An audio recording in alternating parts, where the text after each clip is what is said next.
Hello, my lovely human. Welcome to Little Flower Tarot, your floral oracle. My name is Krista, and today's reading has the theme Nourish the Shadow. Let me walk you through it. So, my intention for today's reading is to help you walk through a bit of shadow work that your soul is calling you into. Shadow work can be scary. It can be overwhelming. It's one of the most uncomfortable things we do to heal. It is, in my experience, in any type of healing, there's always been an element of shadow because otherwise there's no need for healing. So shadow work is intertwined with healing in general. So it's not all light and love all the time on a spiritual journey. And if it is, there's a lot of bypassing going on and not a lot of true healing going on, or true willingness to confront shadows, to confront ancestral healing that needs done, trauma that needs processed. So I want to help you walk through an element of shadow work that, like I said, your soul is being called into. That is my intention for this reading. So for this reading, we are going to do a channeled message from each of the flowers. We are going to do a mini Reiki blessing at the end of each of these readings on YouTube. And then I'm actually offering an extended infinite prayer Reiki energy healing session, Reiki blessing, that I will link down below if you'd like to join in that healing after the reading. And I also want to officially introduce my Patreon account. In my Patreon, I'm going to offer 2 full in-depth readings every month and 1 full infinite prayer energy healing blessing every month as well.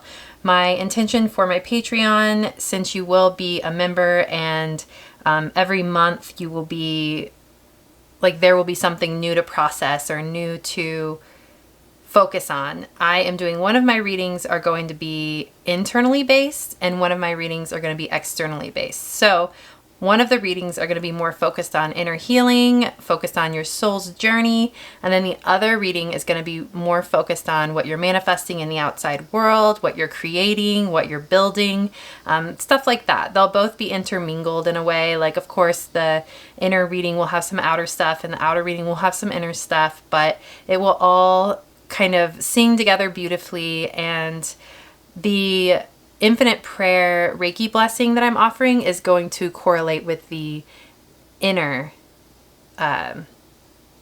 tarot reading that I'm doing. The link will be down below if you'd like to check it out. But otherwise, we're going to go ahead and get into the reading. So you can pick group number 1, which is the Brown-Eyed Susan, group number 2, which is the Yellow Daylily, and group number 3, which is called the Virgin's Bower. So go ahead and choose a group and we will get into your reading. Hello, lovely human. Welcome to Little Flower Tarot, your floral oracle. My name is Krista, and today the theme of this reading is Nourish the Shadow. Let me walk you through it. So my intention for this is to bring up a bit of shadow work that your soul is calling you to process or walk through and channel the messages and the energy that you need to help you walk through it and to help you find yourself more easily, how do I put this? My intention with this reading is that you do find a profound healing through it, or at least this sets you on the path to walking towards a profound healing. And I'm a strong believer in easeful, light, gradual transitions. So that is another intention that I am infusing into this reading, that any shifts you make, any awakenings you have, they're easeful and they're comfortable, and as comfortable as they can be. The discomfort is sometimes inevitable with shadow work, but The healing doesn't have to be so intense or so overwhelming. So that's another intention I'm infusing into this. So for this reading, we are going to do a channeled message from the flower. We're going to do a mini Reiki blessing at the end of each of these readings on YouTube. And then I'm going to offer a full in-depth infinite prayer Reiki energy healing transmission that I will provide a link down below for if you'd like to check that out, if you'd like to join the rest of us there and receive a deeper healing. If you feel called to do that, that is going to be there for you. Also, I'd like to take a moment to introduce my new Patreon account. I made that in the spirit of manifestation. I know I have about 157 subscribers right now, but I believe that my channel is going to grow. I feel passionate about it. So I went ahead and started my Patreon account. If you check it out now, what I will have uploaded is my introductory video and a Reiki blessing and my first in-depth reading. So I'm doing 2 readings per month. One is internally based and one is externally based. The internally based will be kind of like this one, more about your internal journey, your healing journey, your soul's path. And then the externally based one will be more about what you're manifesting, what you're building in this world, how you're serving the world, things like that. So if that sounds interesting to you, then go ahead, and I would love to have you there. It would be amazing to see a couple of people subscribe to that Patreon account. Otherwise, I think we're going to go ahead and get into the reading. So you chose the Brown-Eyed Susan. So I saw these sweet little guys on the side of the road out near the lake lot that I sometimes film videos at. And I just thought they were super sweet, just sweet little flowers. I mean, look at these little guys. And I looked up the meaning of them, and they symbolize hardiness, justice, and fairness. So I'm going to go ahead and do a channeled message from this Brown-Eyed Susan. So sit tight and let's hear what she has to say to us.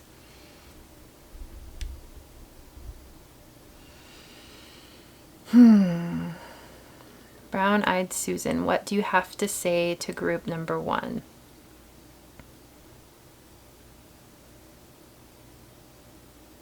Some affirmations are coming through, and I heard and it's giving this very like this lighthearted energy, and it's saying, I am happy, I am free, I am liberated, I am loved.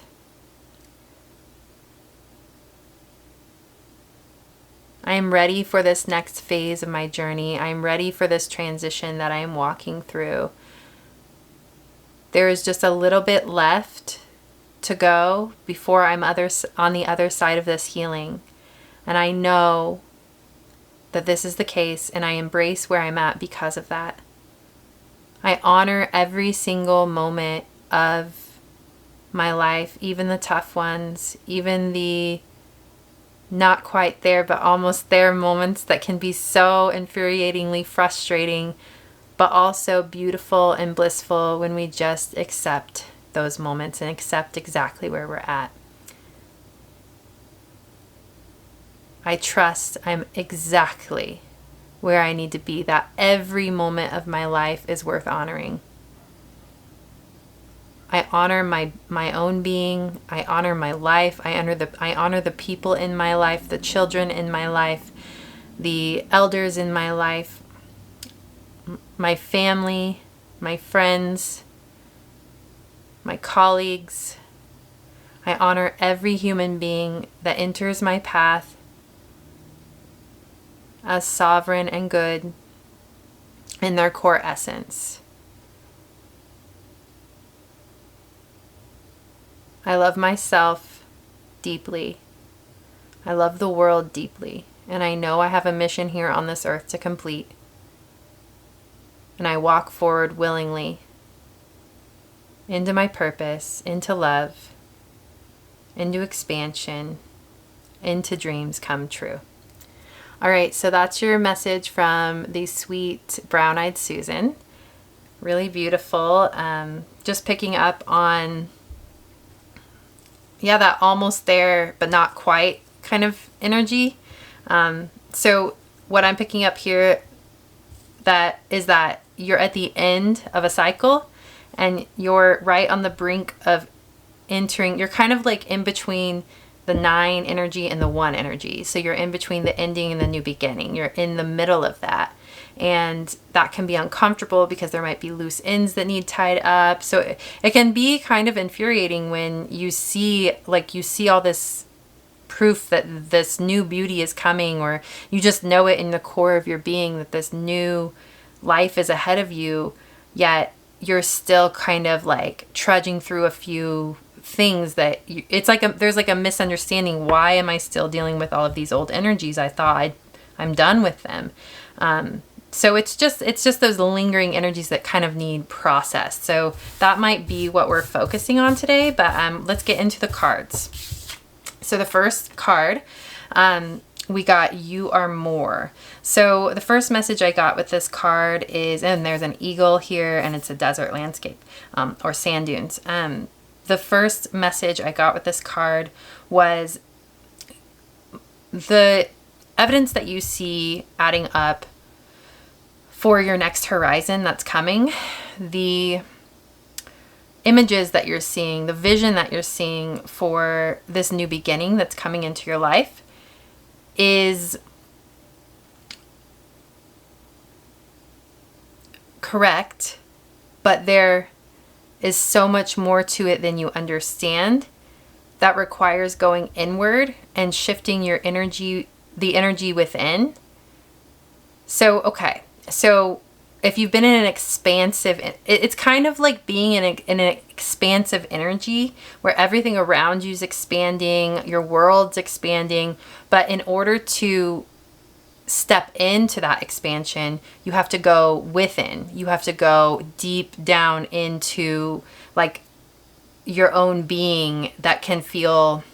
So it's almost like entering into the darkness of your being, and it's like closing a few little loose ends or loose cycles, or retrieving a few little nuggets of wisdom or love that, like, this cycle isn't over yet. There are still little nuggets and little gems of wisdom and truth and light that you are meant to absorb, that you are meant to embody, understand, feel, know. And this in itself, this work that you have to do to go internally, is a part of the process of you taking that step.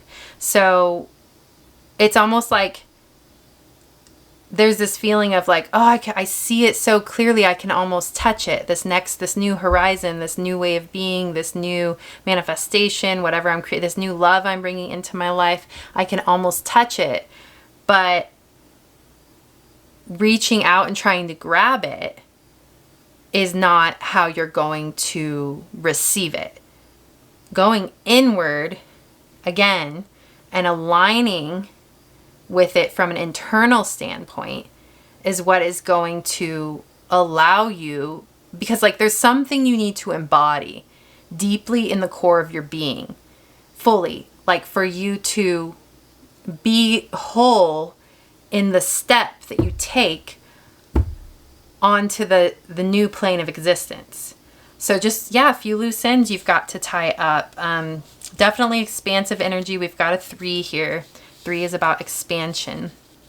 So, and an eagle, I actually saw an eagle earlier. I'm not sure what kind of eagle it was, but I think it was a golden, what is it called? Like a golden eagle or something. Because it wasn't a bald eagle. Anyway, I saw an eagle earlier, and I think that's a really good sign. One moment, let's see.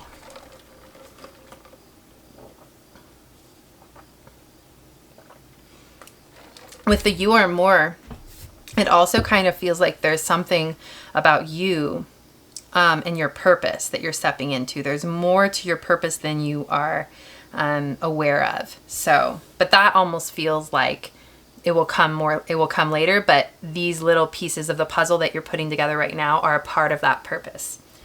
All right, so I'm going to pull some tarot. Actually, you know what? I'm going to pull, yes, I'm going to pull some cards from the Mystical Shaman Oracle as kind of supporting energies here.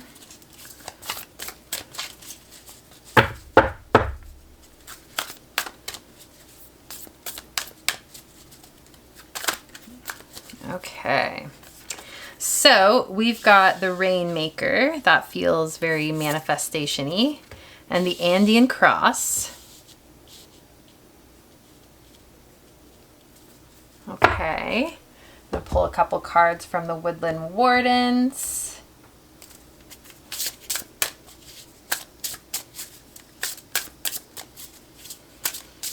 Thank you so much for your patience. I tend to try to rush through. I've been realizing with some of my other videos, because, you know, I'm kind of comparing myself a little bit to other readers on YouTube, and a lot of them, they are like on it, you know what I mean? And it's quick and it's fast and it's like this crazy high vibe. But sometimes I just like to take my time. And sometimes I feel like it's nicer if the energy's a little bit more gentle, a little bit of a slow burn. So thank you so much for your patience if it takes a little while for the point of the message to come through. My intention, I really hope that, like, I infuse Reiki, I infuse my love, my prayers into all of my readings. So I hope that you can feel everything from the moment you turn the video on, and just feel that slow build to the messages, and you're able to be present in that way. And yeah, just thank you. Beautiful. You've got the Spider and Passion Flower with creative ingenuity. And this possum card comes out every time I use this Woodland Wardens. Maybe I need to read it and see what it is. But we've got the possum and the peony with bashfulness. Interesting.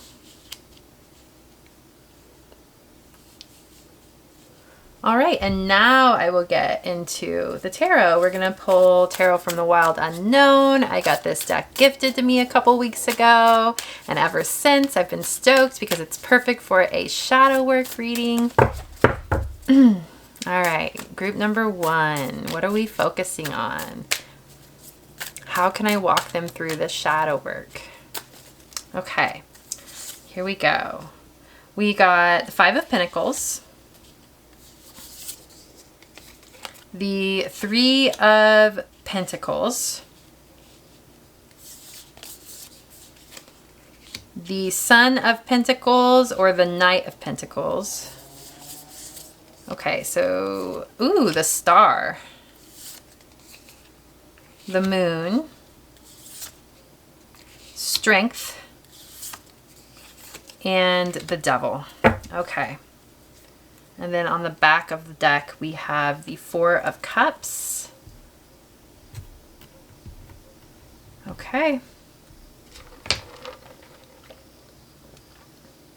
Lots of pentacles to start out, I noticed.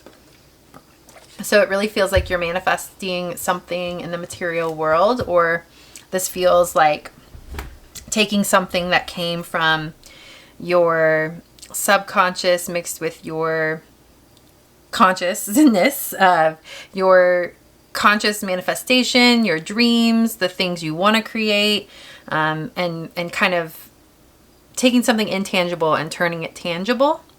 So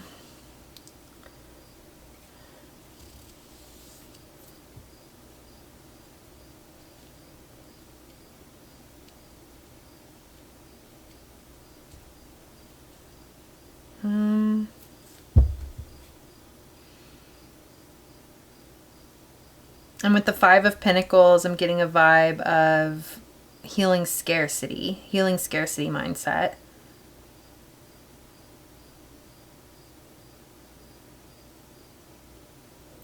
And with the Rainmaker and the Andean Cross, so the Rainmaker is giving me vibes of both manifestation and abundance, and then the Andean Cross is giving me this vibe of like universal flow, universal energy, divine will.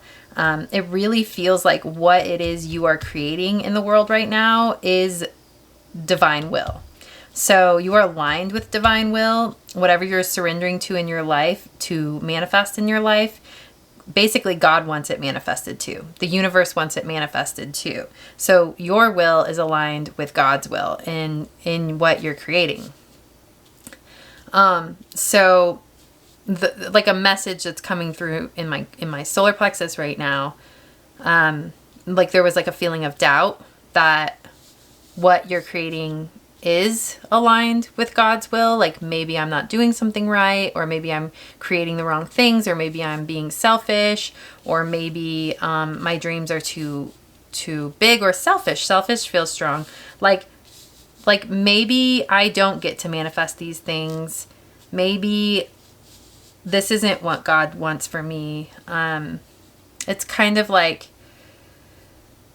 yeah, just like a doubt that this is truly what God wants to manifest for you, even though you know what you're manifesting and you know that you're going to manifest it. Like you're putting your energy, your intentions, your actions behind what you want to create. And you might not even realize it fully, but there might still be a little bit of shadow work around scarcity, but in a way that is like, am I deserving of these beautiful good things? Am I deserving of this freedom? Am I deserving of this money? Am I deserving of these material? It's something with like how we kind of picked up on that energy of like taking something intangible and turning it material, like turning it into the tangible. Like, okay, I feel this energy. I know I want to feel this way. And I know I want to use this to create, like, okay, for instance, I want to feel free. I want to be able to travel. So what do you need? You need money. Maybe you want to travel long term. I'm not saying, this is just an example, but like, say you want to travel long term. Well, that's something I want to do. But say you want to travel long term, you have to manifest a way to either save up a bunch of money before you go, or you have to manifest a way to make money remotely as you're on the road or something like that. It's kind of like this feeling of, I want this freedom and I need these material resources to create this freedom. So there's something about the worthiness, like whether or not you're worthy of this freedom, of this, but like you're worthy of the freedom in the spiritual realm, but like, am I worthy of the freedom in the material realm? So my question is, where is the disconnect there? Because I feel like there's a deep sense of worthiness, of love, of freedom, of security, of a sense of happiness and joy and lightness. And so there's that. It feels like that's been rooted like spiritually, but there's a disconnect because there are material counterparts to those energies that you need because you are a human being on planet Earth. You need those to, like, otherwise that's not fully fulfilled, right? Like those yearnings, those desires, those dreams that you're creating aren't fully fulfilled unless you have the physical counterparts of them. They really aren't. It is a part of being human. We need the physical counterparts to the spiritual energy, to the desires, to the, like, for instance, it's like if you want to feel safe, secure, sovereign, you want to feel like you have your own privacy, your own space, like truly in your being. It's like, yes, we can like absorb into that in our own being, and we can find that sense of sovereignty and privacy and protection of our own space within our own being. But if we're to be fulfilled on this earth and in this world, maybe you need your own home, maybe you need a home that is in nature as opposed to surrounded by, people you don't know, or people like energies, like too many energies that do kind of make you feel uncomfortable or make it a little bit harder for you to feel that sovereignty, to feel that protection, to feel that secrecy but yeah, secrecy, that like privacy, like you want that material counterpart. So what is that disconnect? That's my question. Why is there a disconnect here internally with you manifesting this? I mean, we've got the devil here. And then we've got the moon. And then interestingly, we have the strength card underneath. So I'm getting this feeling with this, in between. So with the strength card being in the center, it feels like there's an intensity that needs to be harnessed in like a calm, grounded way in order to manifest these material counterparts. So like when I look at this Strength card, there is this need and this feeling of like, I just want to deep breathe. I'm feeling it in my solar plexus. This sense of embodying a certain type of power that's needed to truly manifest in the world. So go ahead and take a few deep breaths with me. And what we're going to do is we're going to bring up what it is that we're wanting to manifest in the material. Money, a new home, a partner,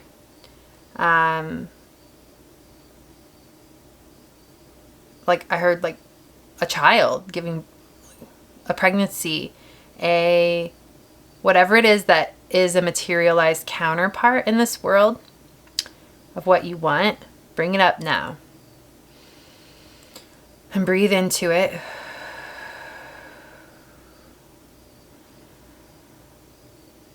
And imagine yourself taking it into your being, breathing it into your being in a real way.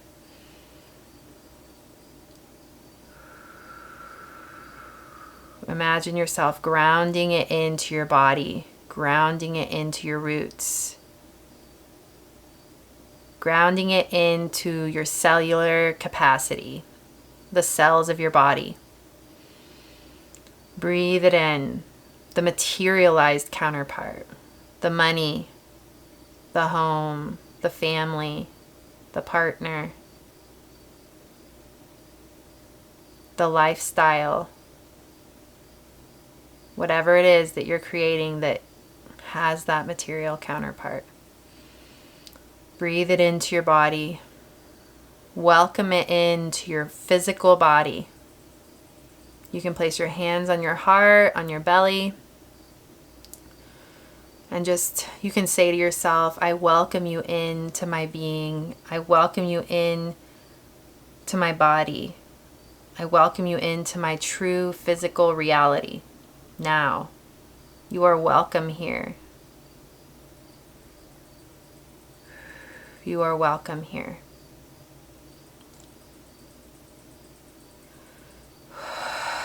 Continue to breathe.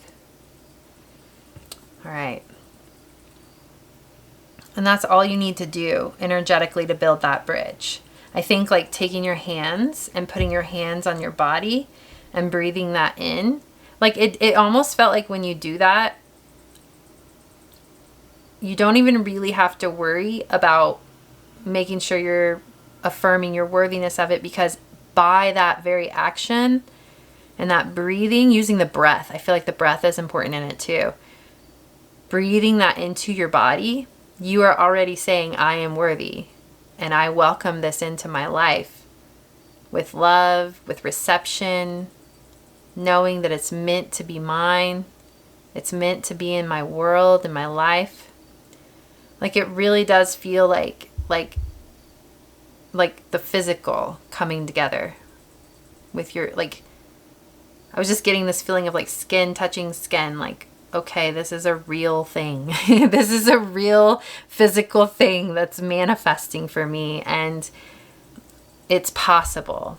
And yeah, you're just welcoming it into the physical world as opposed to just your spiritual world. Yeah. Awesome. Okay. What else do we have here?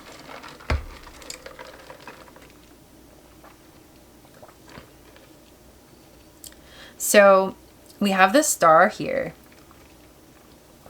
and the star is about dreams come true. It's about envisioning your future. It's about envisioning what you want. It's about things working out better than you would expect. And there is that energy here, this very strong feeling of everything is going to work out much better than you're hoping. So the vision that you have, is so beautiful. And I think it's like, whoa, I would be completely satisfied with this vision that I'm holding. But there is so much more that is coming for you that you're completely unaware of, like so much more adventure and color and just like twists and turns in a good way. Like an adventure of a life awaits you and you're not even aware of it. But again, it's breathe that in as well. Breathe that openness in, release any rigidity around what you're creating, because God wants to bless you in ways you can't even fathom yet. So yeah, there's this feeling of like with the you are more, there is so much more that awaits you than you're aware of, so much more ways of existing. Like it's almost like this feeling of like a whole new world and a whole new way of being, almost like a whole new like you're going to feel almost like a whole new person. Like you'll feel more like yourself than you've ever felt, but it will feel so fresh and new and light. It's a complete rebirth of yourself and of the physical world around you and what you're creating. So be prepared, just in a way where you're open to what wants to come to you. With the Son of Pentacles or the Knight of Pentacles, this life is meant for you. Your dream life is meant for you.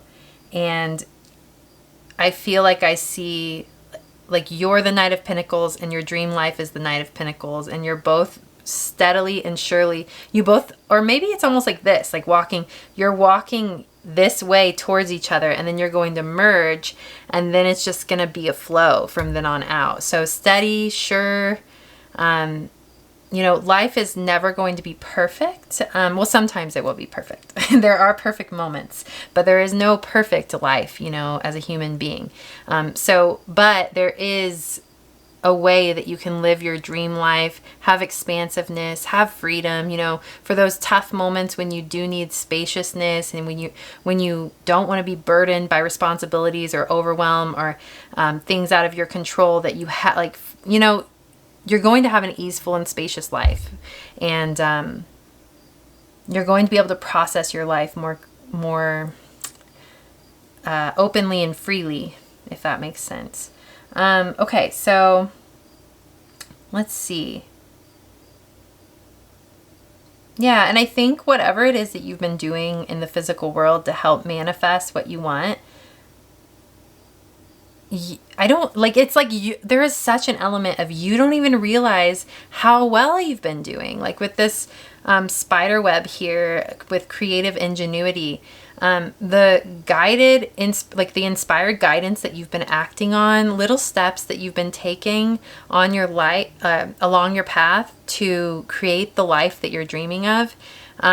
It's kind of like you've been building this beautiful, intricate, like co-creating with the universe, but this intricate, beautiful web that's going to help attract everything that you desire. It's like you don't even realize what you're creating. Like, what you're creating. That's the funny thing. You do, but on a grander scale, one day you're going to be able to look back and just be like, wow, this is what I created and this is why. And life is amazing. The universe, God, is bigger than I could ever fathom. And so many miracles and so much divinity has been on my side. And I had no idea that entire time. So there also is this feeling of putting faith into the truth that you are a part of the co-creation of the divine, that your life is held in such love, your entire life is held in such love, and everything is working out perfectly, and all you have to do is meet the moment where you're at and trust the moment where you're at, and there's no way you could ever control it. All you can control is your next step. And your next step is always based on ease and flow and inspired guidance and your own internal nudgings and your own intentions and your own will to create good in this world. And you are meant to live that in an easeful way, in a way that feels good, in a way that feels grounded, and like it feels like you're present with all of it.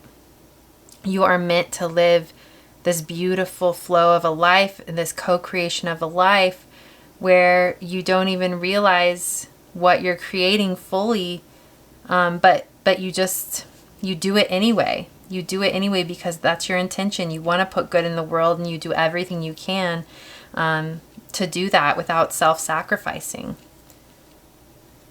So, all right. So what's this Three of Pentacles over here? It's interesting because it was, when I first pulled it, I thought it was the Three of Wands with the mountain there. It kind of gave me that expansive energy, and that's what I was getting originally when I first started this. This Three of Pentacles is about collaboration. It's about just different elements coming together, different people coming together to create something beautiful. So this could be speaking of your part to play in the greater whole. So there are a lot of human beings on this planet right now that are working to make it a better place to live, and you're one of them. So it's kind of giving me this, like, this is my little seed that I'm planting in this world before I leave. And it's like, you may think that this is just something you're doing, and maybe that, because earlier I was kind of getting this feeling like, am I really worthy? Is this selfish? But it's kind of like, there's something about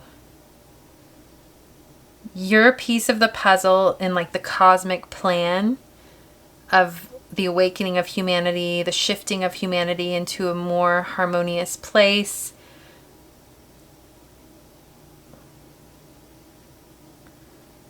And honoring of that small contribution, what you would call it a small contribution.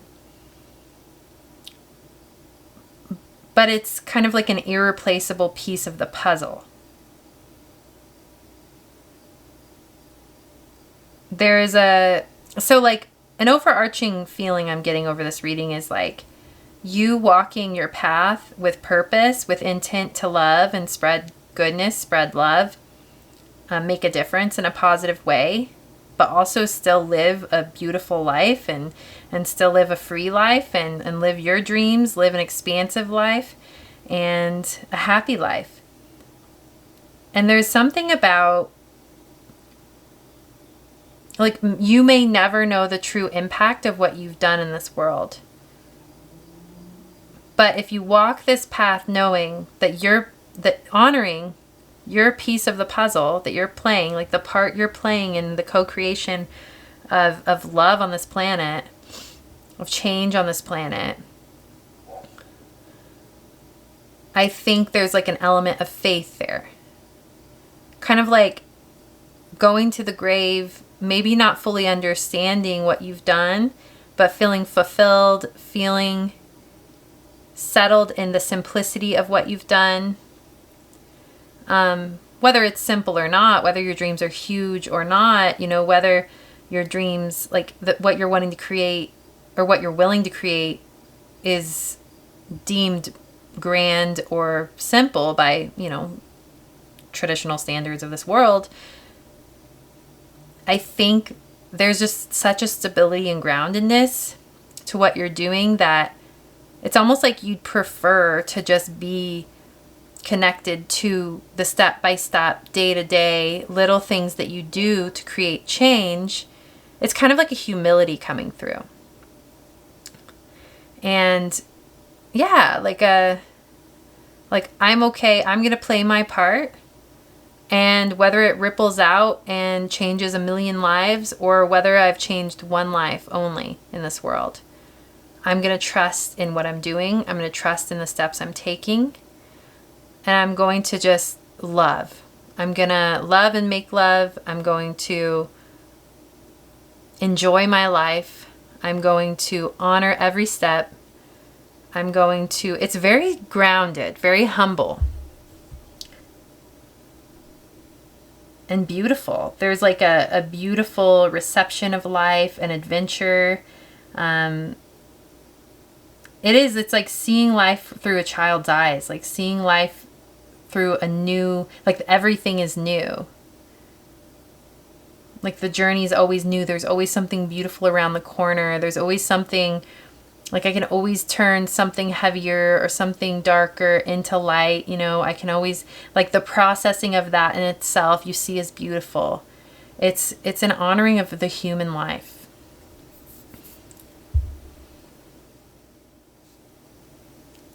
We've got the Devil and the Four of Cups over here. And it's kind of, there might be some shadowy energies that you're processing right now. Four of Cups is kind of about, okay, hold on. There's a mouse there. That's interesting. It's giving me a vibe of, with the mouse, like mice are kind of symbolic of meekness or fear. So there might still be some fears we're processing around some shadowy energies that are present in our being. Could be about self-worth. Could be about like you're reckoning with the fact that you're human. And sometimes you have, you know, human thoughts, human energies. You process, you come across darker energies. A little bit of fear. Yeah, it feels like there's a little bit of fear energy here. I kind of want to pull a few more cards. This is taking me somewhere. So I'm going to pull a few cards from the Enchanted Faraxa Tarot to see where this wants to take me. Take us, take you. All right, what is this fear, this heaviness, this fear of these darker energies? Something about self-worth. What is this, and how can we process it more deeply?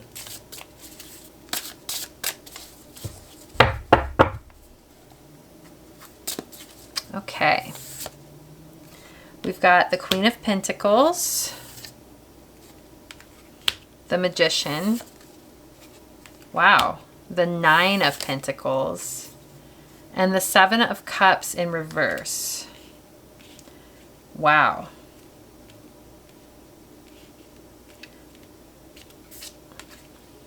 You are definitely on the brink of creating this beautiful, grounded, nurtured, abundant, sovereign life. The Seven of Cups in reverse.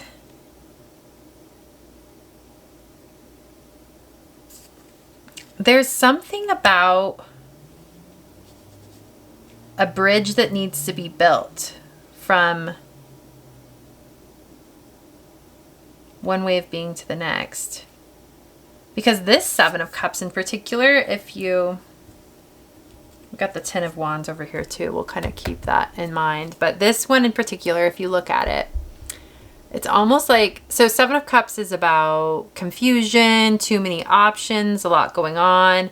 But this one kind of makes me think of like what you're creating in the world, the dreams that you have, because there are obviously, and Pentacles energy is so strong, it's crazy, but like what you're creating and kind of like prioritizing something. We'll get there. And then we've got the Ten of Wands. Okay. Ten of Wands is about burnout. It's about overwhelm, but it is a 10. It's a completion energy. How does this tie into this fear here? Couple more of these tarot cards, please. Well, Seven of Wands, okay.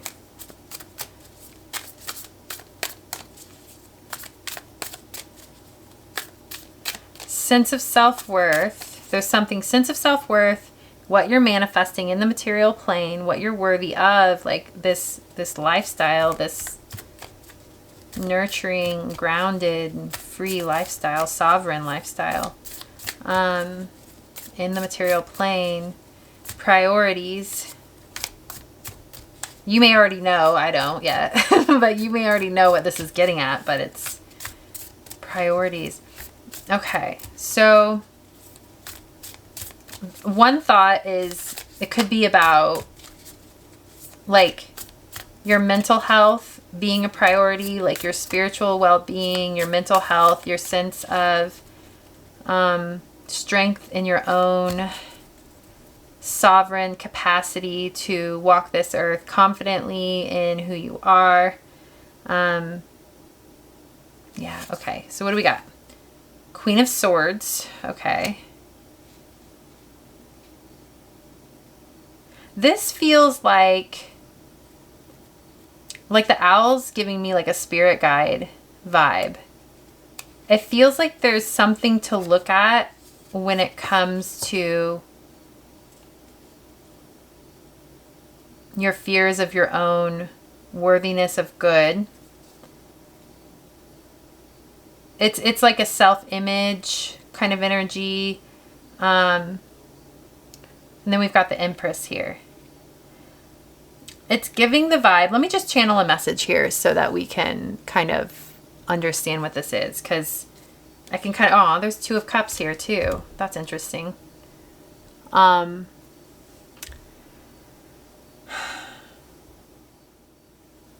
There's something to be healed here about your worthiness of intimacy, of connection, true connection with humanity.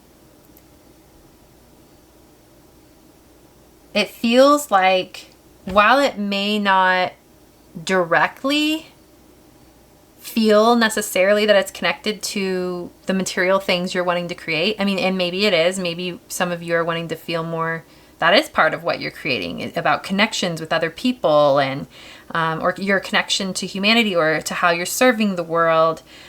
This does very strongly have to do with your connection to other human beings, and there's something there about your worthiness to serve others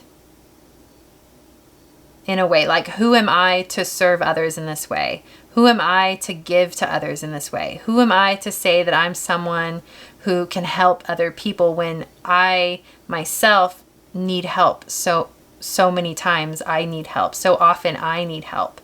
Who am I to be of service? It really feels like there's a wound there about, yeah, how you're serving other humans, or how you're connecting to other humans. And it might be something about there might be something about intimacy as well. There's something, this feels like the bridge. This is the bridge to your new life. If you can go within and look at your shadows and look at your deepest fears around intimacy, around your humanity, around your own sense of your goodness, your connection to your goodness, who you are, your self-identity at the core of you. Shame, any shame that needs looked at. Any fear, worries that need looked at, that you've been avoiding. This is the bridge to the next phase of your life. That's the beautiful thing about manifestation, especially if you're manifesting in a holistic way. If you're manifesting, the thing is you can manifest physical things. You can do it the old school way. I mean, so many people manifest physical things, but when they get them, they don't know how to enjoy them, or they're not connected to them. You're manifesting in a way where when you enter into the new realm, your entire being, your body, your soul, your consciousness, your mind, everything's on board to fully receive those blessings and to live in gratitude of those blessings and to interact with those blessings where you feel worthy of them and where they just feel like a normal everyday part of your life, and that like that's okay. So yes, this sense of self-work, your internal work and your connection with yourself and loving yourself and learning how to be gentle with yourself and acknowledge your shortcomings, but also don't shame yourself for them. That is the bridge. That is where you're being called to walk right now. So there's a lot of energy. So how you can do that is there's self-love, there's gentleness, there's acceptance, there's curiosity. As opposed to instantly shaming something that you fear inside yourself, there's a sense of, I'm going to be curious about what this is. Something I really truly believe about shadow work and soul retrieval is that when there's something that you're avoiding inside yourself, there's often some beautiful gold down there. Like you're mining for treasure when you just get curious with love and you know that, you know what, I'm a good human. I'm good at my core. That is how God created us. So if there's something here, it might just be that I've shrouded something beautiful with something dark, and it's not meant to be that way, and I'm meant to uncover it and reclaim it as a beautiful part of who I am. Maybe it's a part of you that you misunderstand, or maybe the world has misunderstood, so you've cast it off. Yeah, there's a very strong message of be curious, be loving, trust that if there are any fearful or heavy energies that come your way, they're not who you are at your core. You are good at your core. There's something beautiful down there awaiting you. And when you embody it, that's when you will be able to finally release those fears, and you will be able to finally feel whole. So there's something beautiful in your darkness that's awaiting for you to find it. And yeah, I just encourage you to venture into that space. And there's something beautiful about intimacy and connection, worthiness of soulmate relationships, or of a partnership or a soulmate partnership, a healthy, balanced partnership. Your worthiness of that, and you're in like a true reception of it. Yeah, that's really beautiful. And there's such fertility here with the Empress. So this is a very fertile ground that you're going to be walking in when you go to explore the space. Maybe like new shoots of just beautiful life wants to sprout up, but they can't sprout up until like the sunlight of your consciousness is shone upon them. So in the rain, the nourishment of like the rain of your love is raining upon them. I mean, they require you. You are the light, you are the sun, you are the earth, and whatever that is, it requires you to grow and to spread in your internal being as a part of who you are forever and always. And then from then on out, you'll be able to nurture and attract and invite energies and people and into your world that will help nurture it for you. So beautiful, beautiful, beautiful. That is your bridge to the next phase of your life. That is the work you're being called to do. You are worthy of good things. You are manifesting such beauty on this earth. You're manifesting a better world for yourself and for humans and for the earth. And you're worthy of everything you desire and dream of. Stay humble, stay grounded, one step at a time. Keep doing your inspired guidance in the outside world, but again, the bridge is internal. So this is your message. I'm going to go ahead and leave it right here. We're going to do a mini Reiki blessing, and then after that, I'm going to enter into the infinite prayer. So stick around right now for the mini Reiki blessing. And yeah, I'm going to go ahead and do that now. I'm going to get, one second, I'm going to get a grid to do this.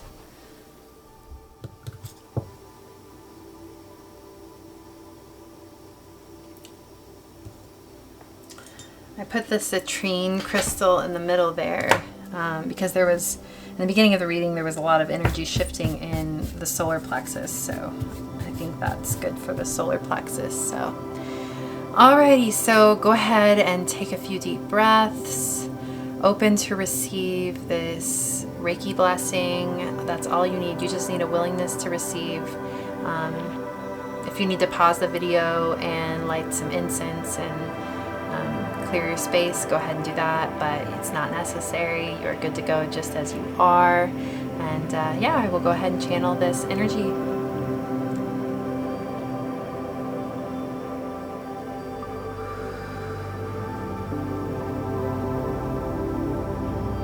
are the bridge. You are the love that's going to get you where you want to be, that's going to get you around the people you want to be around, that's going to attract in the beauty, the love, the freedom, the sovereignty, the family, the home, whatever it is you're drawing into your life right now. You are the love that is going to get you there, that is going to attract this other love that wants to come in. So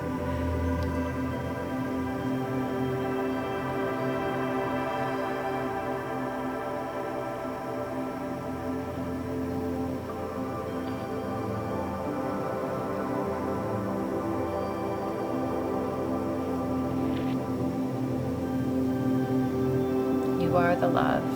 You are the love. You are the love.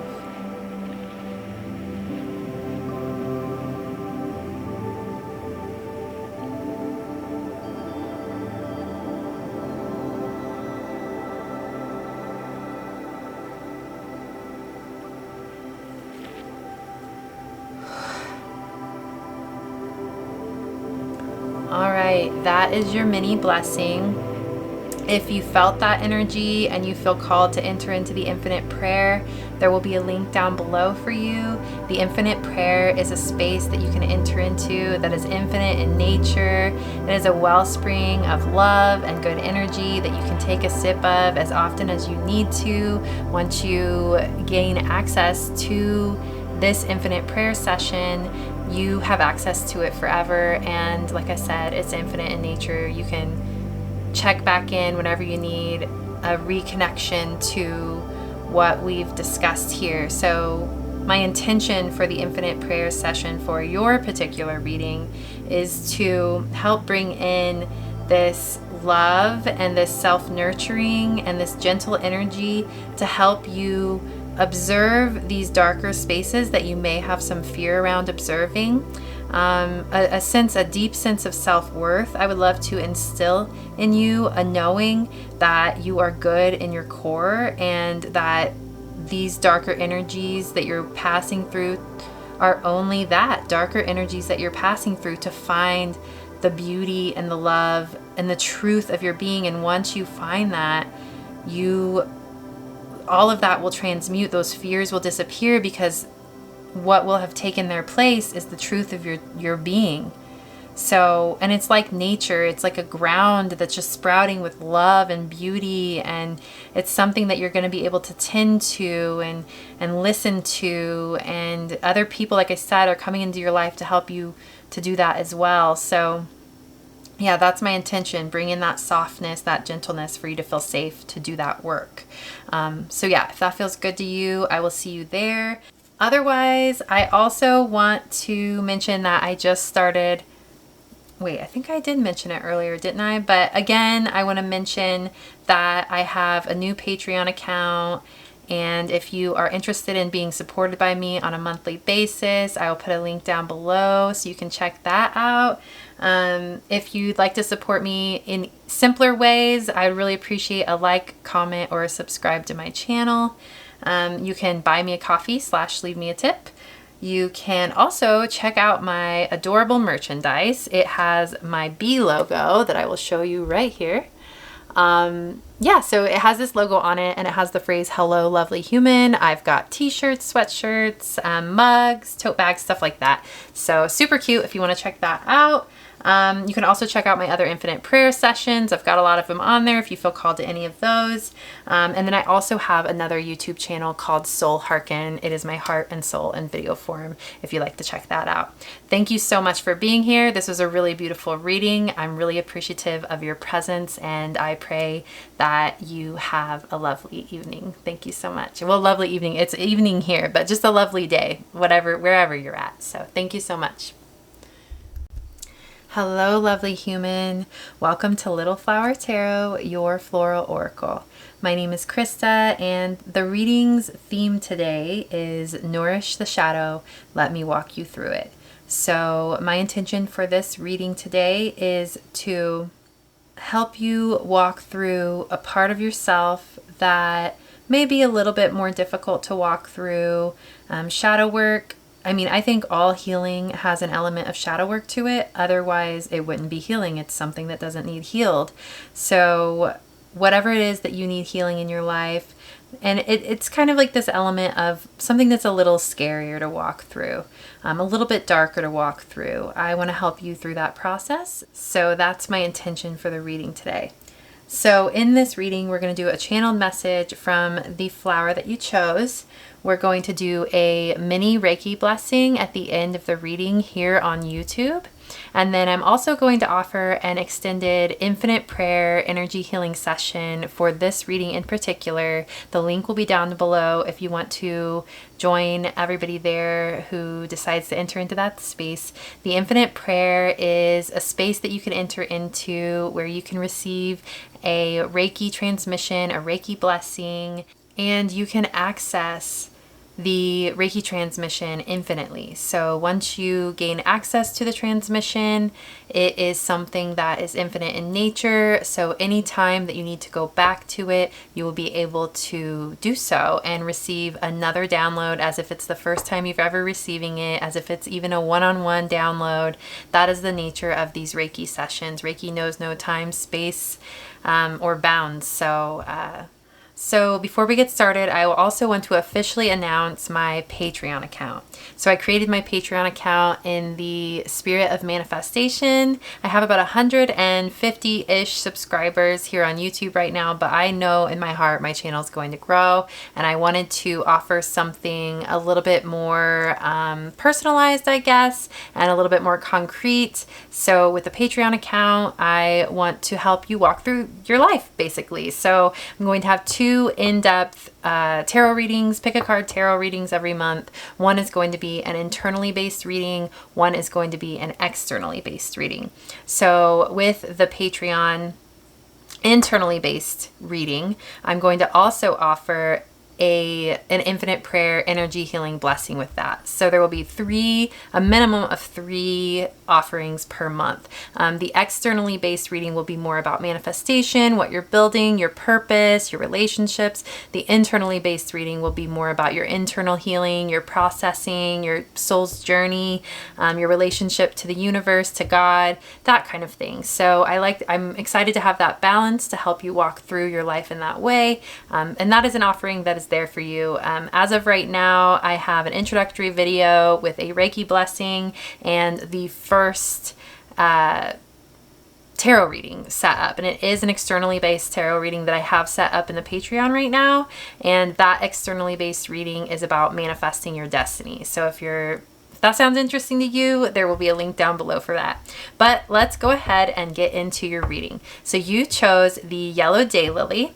The daylily is symbolic of, so it's symbolic of many things, but the one that popped out to me most today when I was reading about the daylily was this. In Chinese culture, it symbolizes forgetfulness, but in particular, there was something about a forgetting of worries. So it gave me a really good vibe of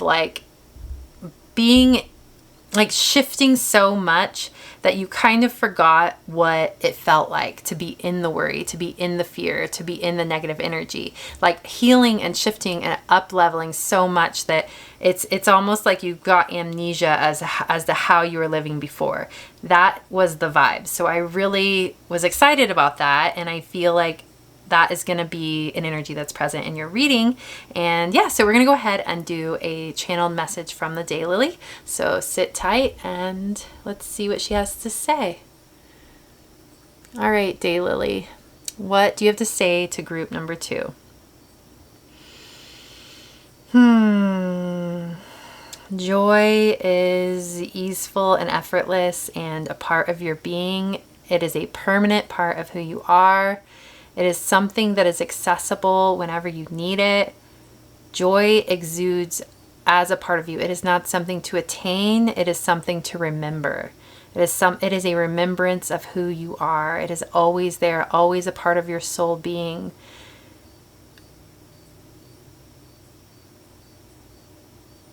You are meant to experience the joy of life every day. You are meant to experience it at the core of who you are. There's a difference between joy and happiness. Happiness is fleeting. Joy is everlasting. A joy in knowing that while things on the physical world can be temporary, in spirit, they're everlasting.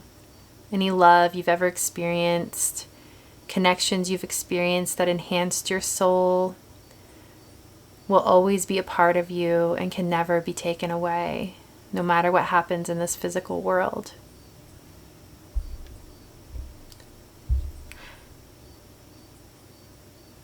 That's it. Okay, that's your message. All right. Well, there's an energy of like the ephemeral nature of the physical world. So some of you could be processing loss. And it can be in many forms. Of course, we are on the earth plane where death does exist. Not only death of the physical body, but death of parts of ourselves, transformations that we have to walk through, like that scorpionic energy of death and rebirth and transformation, shedding of skin. There's that energy is very present. Okay, so I'm gonna go ahead and see what is this called? The Animal Apothecary deck. Yeah, so let's see what you got. All right, you got You Are What You Think with the flamingo, number 20. This is with the number 2, 20 reduces to 2, and I am getting this feeling of some of you may be either processing a loss of a loved one, whether that be through death, whether that be through a loss of a relationship or a friendship, just a loss in some way. I'm kind of getting that vibe. So I'm going to be as sensitive as I can be during this reading, as gentle as I can be. And if it ever is too much or too intense for you, feel free to, click off.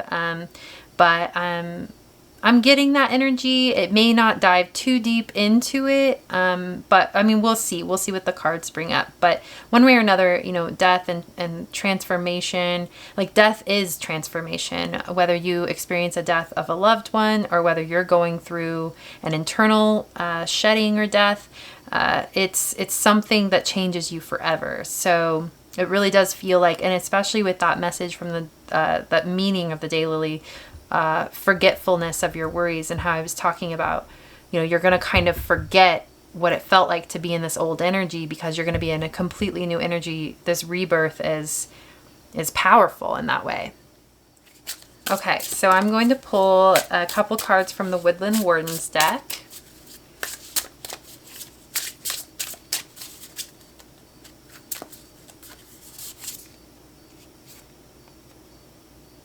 Okay. So we got the Salamander and Black Pepper with Inspiration,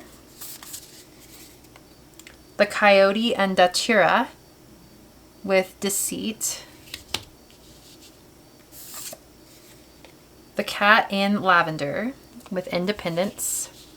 Some of you are processing the Porcupine and Anemone with Boundaries. Some of you are leaving a toxic cycle.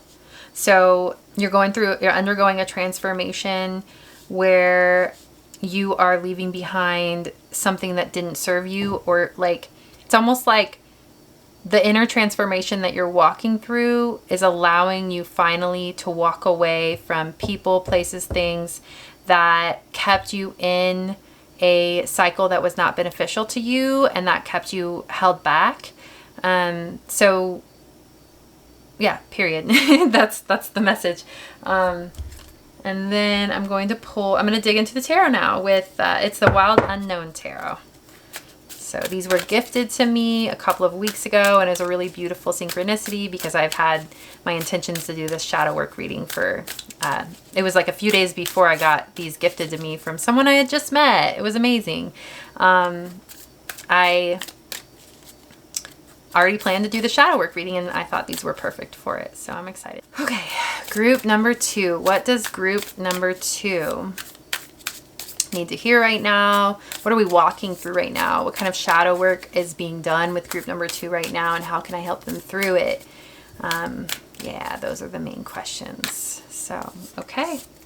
We got the Fool. Okay. Judgment. The 3 of Swords. Yeah, I'm really feeling like walking away from a toxic pattern that has left you heartbroken, that has left you at a loss. So, yeah, something... Okay, we'll get into it. The Son of Cups, which is the Knight of Cups. The 3 of Cups. The 5 of Cups. Very, okay, interesting. I think I want one more. And the Queen of Cups. Okay. So this feels like the catalyst, like the reckoning, the awakening, the processing that you're going through. And this feels like your new energy and where you're going to be, like what you're going to be flowing into with all this water energy, all these cups over here. It really feels like after you're done processing these heavier energies that are going to help you through this cycle, there's like this beautiful flowing energy. But with the Knight of Cups being here, there's almost like a beckoning forward that is going to be easeful and flowy. It's almost like I just see you gracefully being brought along a very steady, graceful current, like on a river, but not like a crazy river. It's like a calm river where like the water's not very deep and just like pebbles along the bottom, and it's like gentle and easeful. Yeah, okay. We're gonna start there. I do want to see what's on the bottom of the deck. We've got the 3 of Pentacles, which I will just set over here for now and see where that kind of comes in. So a lot of you, this is about ending cycles in relationships. I'll see how it ties into some of that transformational energy that we picked up in the beginning. So there's a lot of personal power, an awakening to your own agency in your life.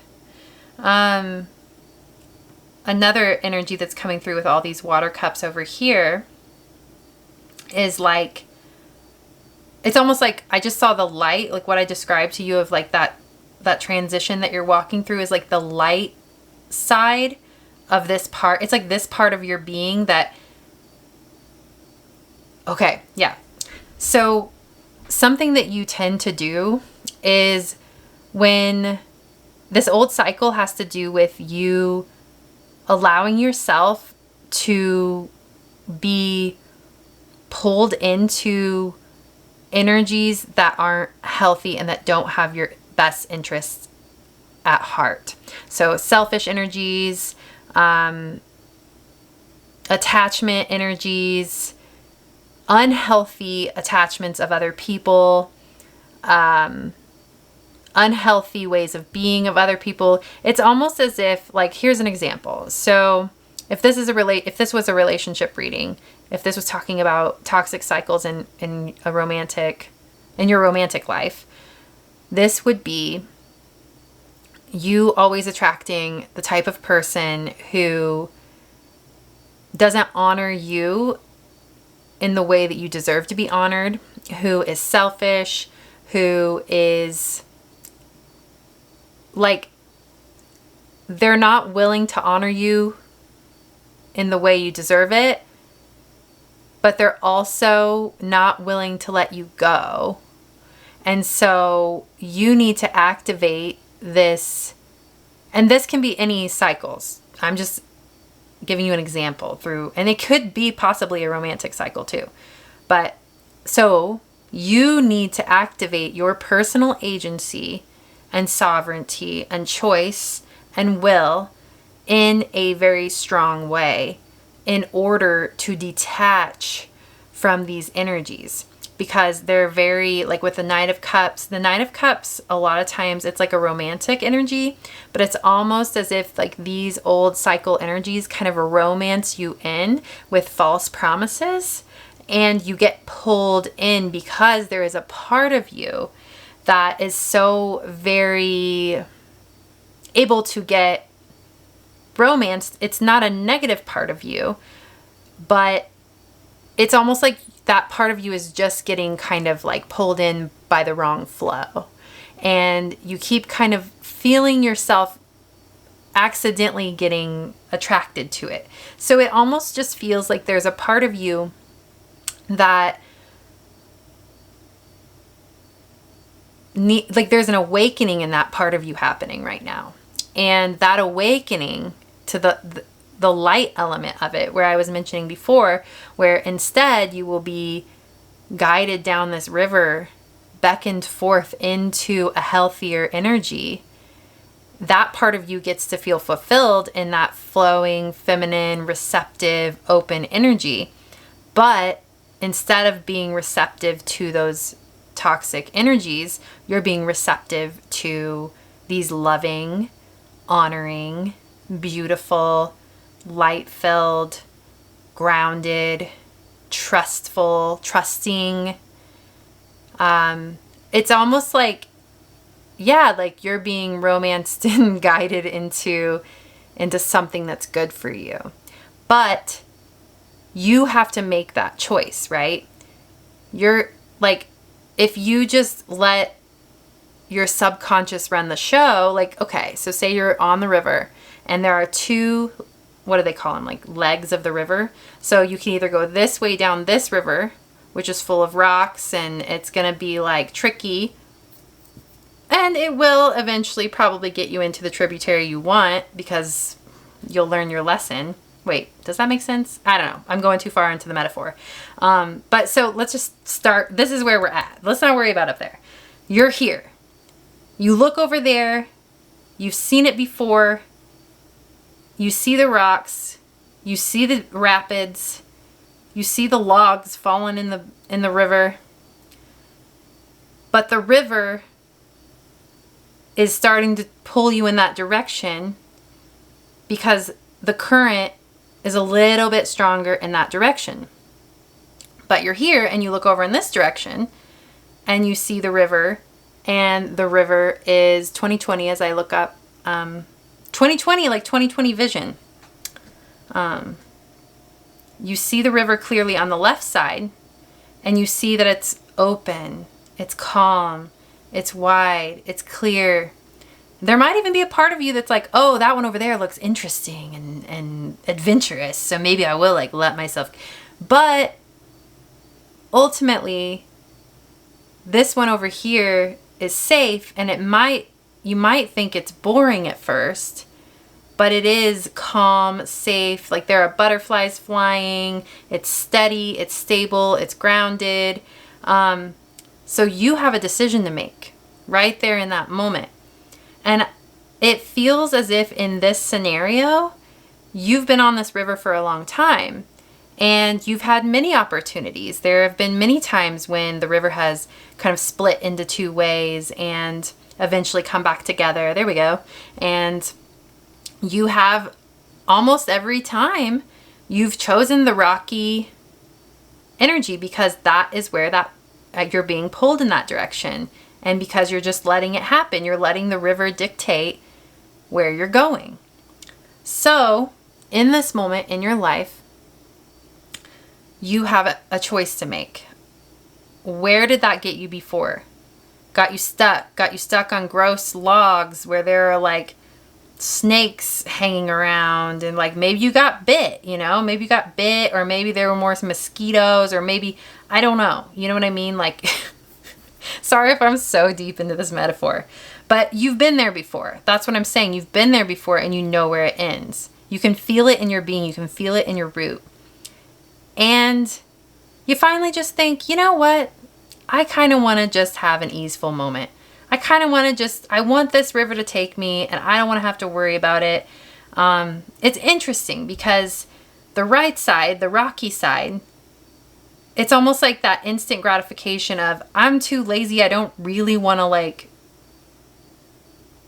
stand up and veer my raft or whatever I'm on to the left to make sure I get into that easeful flow.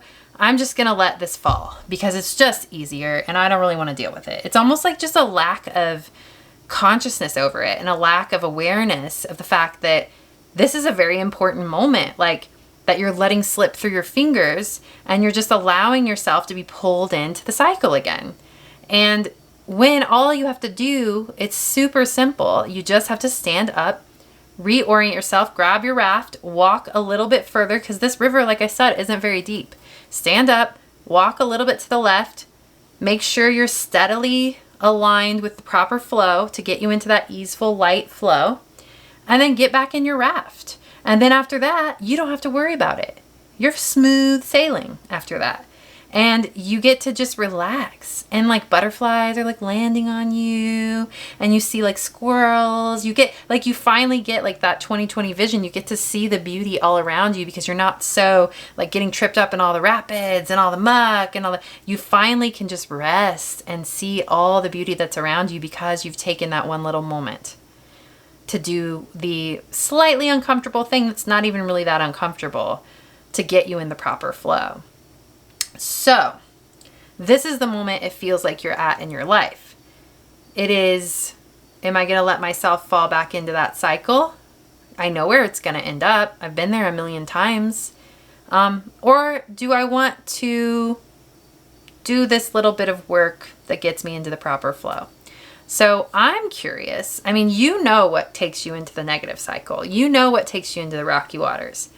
I'm curious, what are the like practical steps? Like we're reeling us out of this metaphor here. We're reeling us out of the metaphysical energy of this. What is it that you can do in this moment to kind of shift your energy into this alignment that's more flowy and more easeful?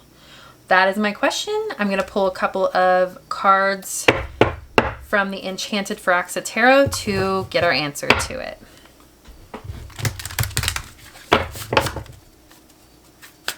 Like, what is going on here and why do we, like, what's going on with us, like, not having that willpower just to make that little adjustment, you know?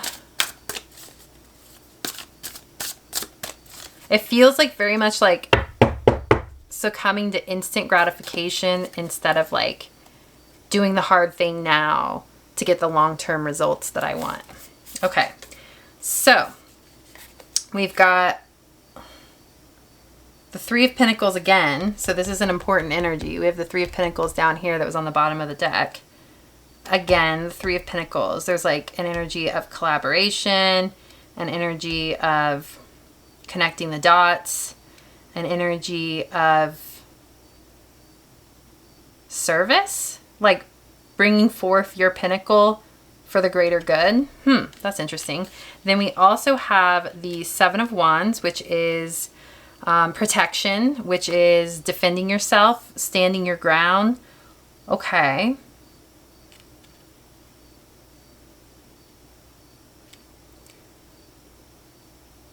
Okay, this almost feels like a leaning, like with the Three of Pentacles, it feels like, and especially with this image here, we've got a fox, a fairy, and a crow, and they're all working together to achieve a goal.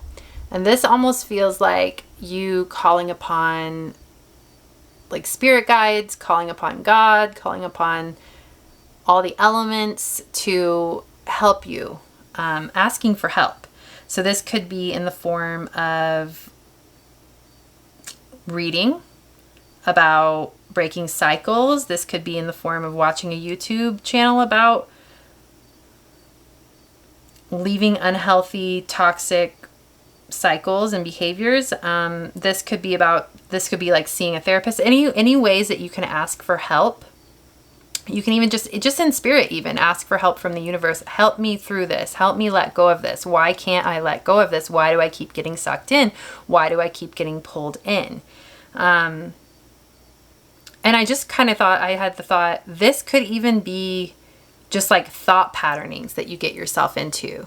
Because we had that message about death earlier, like attachments, things that kind of get in the way from like processing things healthfully, moving on at a steady pace that's healthy. Where health is really important here, like just healthy mentalities, healthy ways of being, healthy cycles that you can get yourself, like healthy, steady patterns that help you as opposed to hinder you.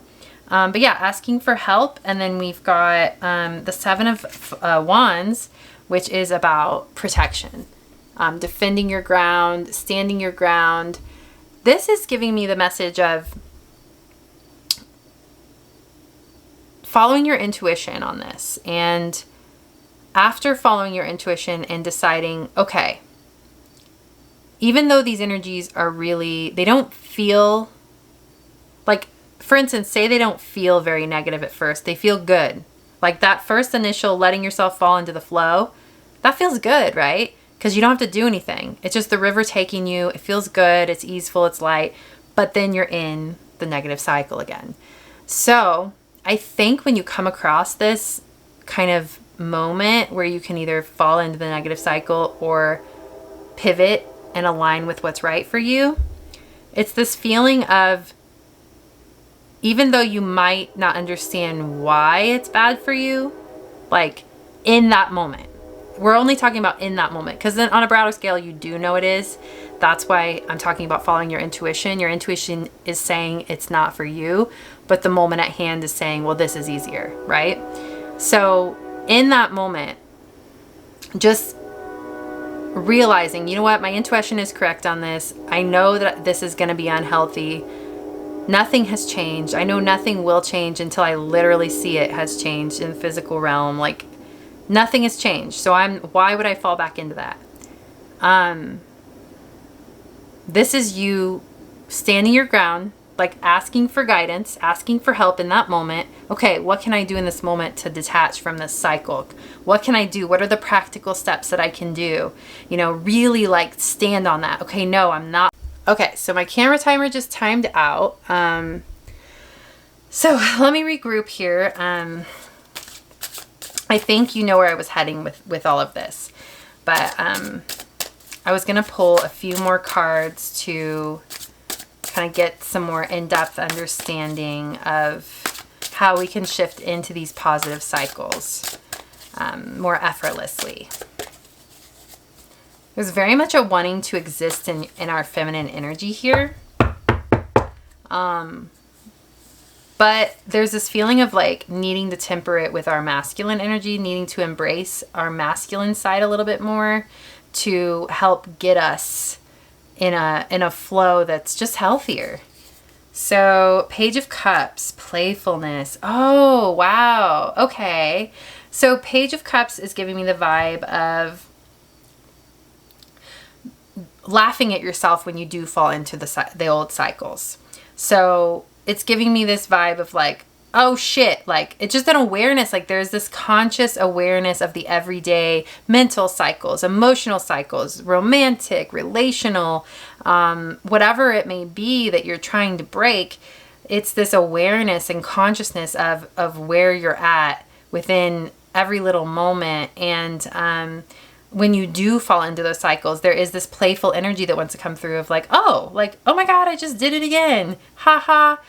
Like, it's not that deep. Like, there's something with like, it's not that deep. Like, it doesn't have to be this thing where you flagellate yourself. Like you judge yourself, you know, you shame yourself for falling into the cycle. Like, it's literally just been a part of your being for so long that it's easier to fall into that cycle. And that's okay. Like, it's perfectly fine to fall into it as long as you're aware of it when you do. And when you are aware of it, laugh at it, be like, oh, got myself there again. And then go into this, what can I do? Ask for spiritual guidance. Like, ask for spiritual help. Like, call on your angels, your guides. What can I do here? I want to shift out of this. And then stand your ground. I want to shift out of this. I'm going to shift out of this. It's just as simple as that. So, all right, let's move forward. I love that the Three of Pentacles came out twice, so I'm still curious about it. And then we've got another 3 here with the Three of Cups. There's something like the water realm, the emotional realm is so freaking prevalent here. Water energy can get overwhelming. It can get confusing. So I get that's another reason why you get stuck in these cycles, because it's confusing sometimes, especially like when it comes to your emotions. When you love someone or something, or yeah, when love's involved, it's much harder to break cycles because there's love there, right? So I think, yeah, let's see what else we got. Oh my God, again, you got another double. You got Judgment again. So there is a very profound awakening happening in your being right now. And look at this card. I mean, what I mentioned earlier, this transformation that you're going through, this portal of rebirth, look at this. This is like an awakening, a shifting. Wow. All right, what else do we have? Ace of Pentacles and Page of Pentacles. Okay, so you're grounding something new in your being, in your body, in your mind, in your soul. There's something you're building in your being. Okay, I'm getting a little, I need to smudge. I feel like I'm like,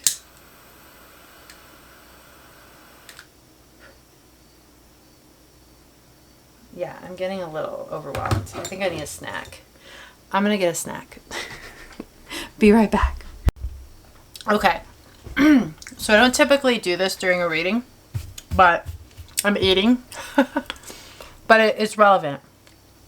I was starting to get overwhelmed and confused. And all of this is a reflection, right? And so I was like, you know what? I need a minute. I need to turn this off. I need to go get a snack. I need to ground myself. Literally, you got awakening twice, which, holy shit, you're going through like a huge shift right now. You might be getting crazy downloads. And then we got the Ace of Earth, Ace of Pentacles, Page of Pentacles, Three of Pentacles are over here. This was all that watery energy. So, earth element, right? Grounding yourself into the present moment. Healthy foods, grounding foods. Oops. These are like little oat balls I made with like nut butter and still chocolate in it, but chia seeds, you know? Taking care of your body, slowing down. That is how you'll find clarity moving forward to break all these patterns and cycles that have been unhealthy for you. Because again, like with that DayLily, you're entering into a new reality, a new way of being, and you are an entirely new way of being where you're going to forget what it even feels like to be in those old cycles. So, and like the way you're going to get there is through these grounding techniques. So when I was down grabbing a snack, I noticed my ashwagandha pills on the counter. Herbal, grounding, like adaptogenic herbs. Something that's going to help you regulate your nervous system. Breath work, yoga, spending time in nature, connecting to your body. This is extremely important right now. You have to ground yourself in order to fully transform into the new being that you're being called to transform into right now. So,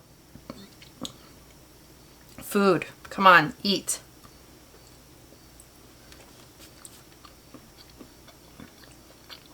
Also, there was something about the Three of Pentacles and other people helping you. Sorry, I'm actually going to finish eating real quick and then I'll be right back. Okay, All right, I have arrived. There was a lot coming through. As I was finishing munching on that little oat ball thing. Ultimately, what you're walking through is an awakening, a rebirth. As I mentioned before, like that death energy is very present. This is talking about your internal transformation and how this, whether it's an internal death or you've experienced death or a loss in some way, in some form, this is about your internal processing around that and how you're allowing it to transform who you are. So this is something that wants to ground in the world.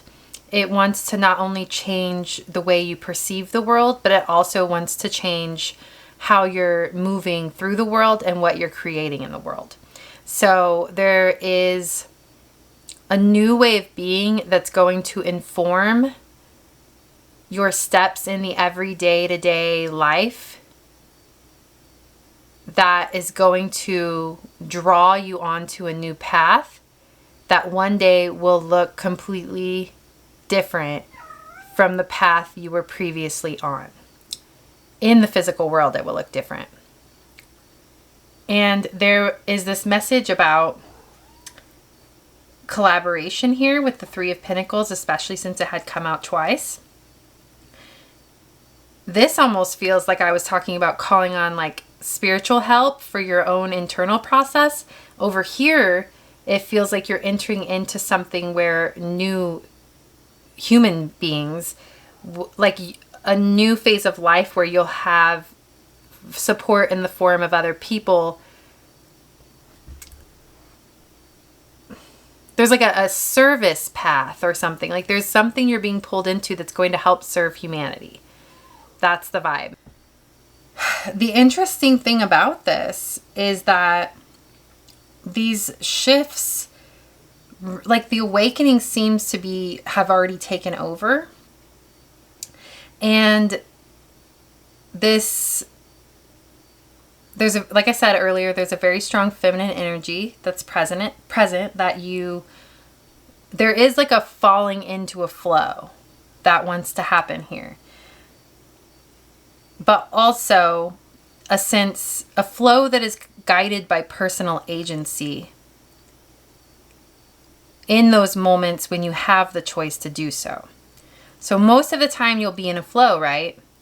But there will be little moments throughout your days, throughout your weeks, throughout your months, where you are presented with opportunities to either, like we mentioned, either flow into an old cycle or adjust yourself and allow yourself to flow into a new one.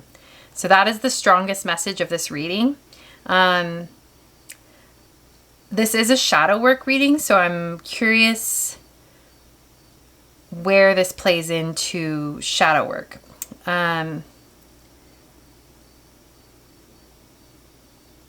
Maybe I'll pull a few more cards. I think I'm going to pull some... there it goes. Mystical Shaman Oracles. The eagle fell out.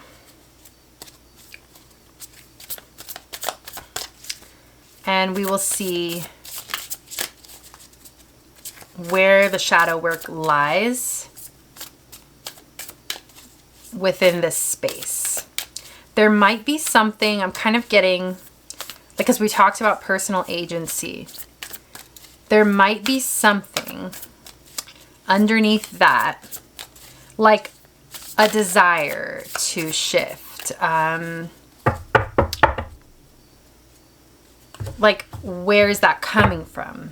Where's my desire to make a change in my life coming from?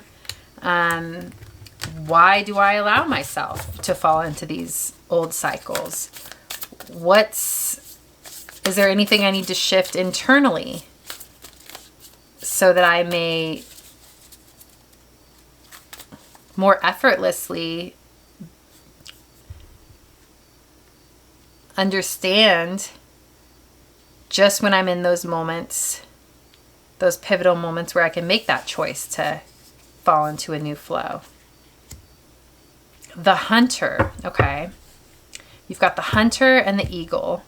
The eagle is giving me the vibe like eagles have, was it me? Was it this? Yeah, 2020 earlier.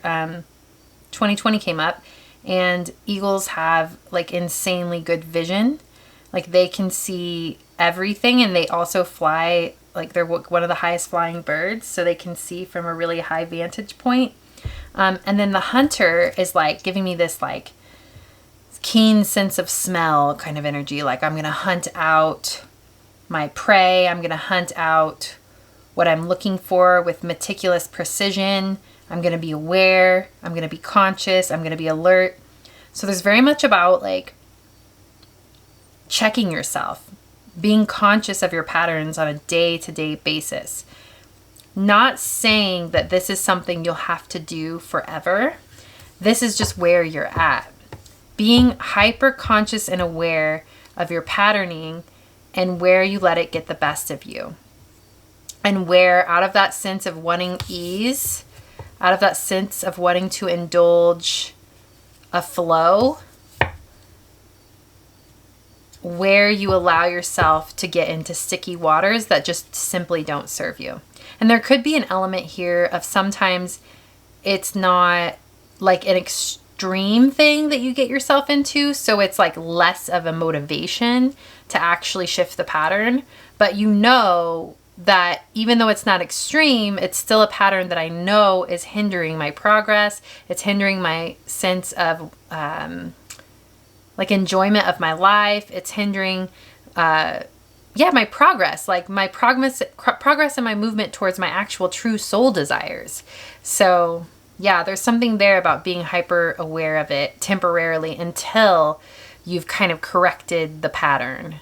So definitely. I mean, that was kind of coming through with the Seven of Wands, like defending your ground, being sure about just being defensive over yourself, honoring yourself to a degree that like not even the littlest things that you like that are kind of just cluttering up your life that aren't even a huge deal, but you know it doesn't fully serve you, that kind of thing. It's like, no, I'm going to stand my ground here. I'm not even letting that in.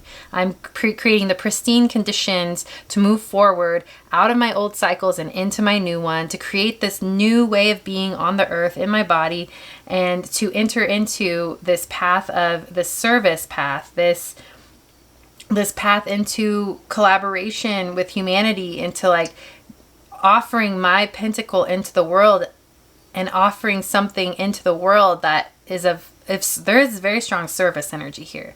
So whatever this is might be getting in the way of you serving the world in the way that you want to. And that might be what you're creating right now. So, and in the middle, we've got the child with number 7. Okay, and then on the bottom we got the staff, which the staff makes sense because it's very much like dictating something, right? And it is like masculine energy, like I'm planting my stake here. This is what I'm deciding to do. I'm defending my energy. I'm defending my space. I want nothing but sacredness here, and I know where I'm walking. I know where I'm going. The child is interesting. There might be like protecting it as if you would protect your own child. Like protecting your space and your lifestyle and the steps you take on this earth. The portal you're walking through. Protecting it as if you're protecting like the innocence of your own child. The gravity of that, right?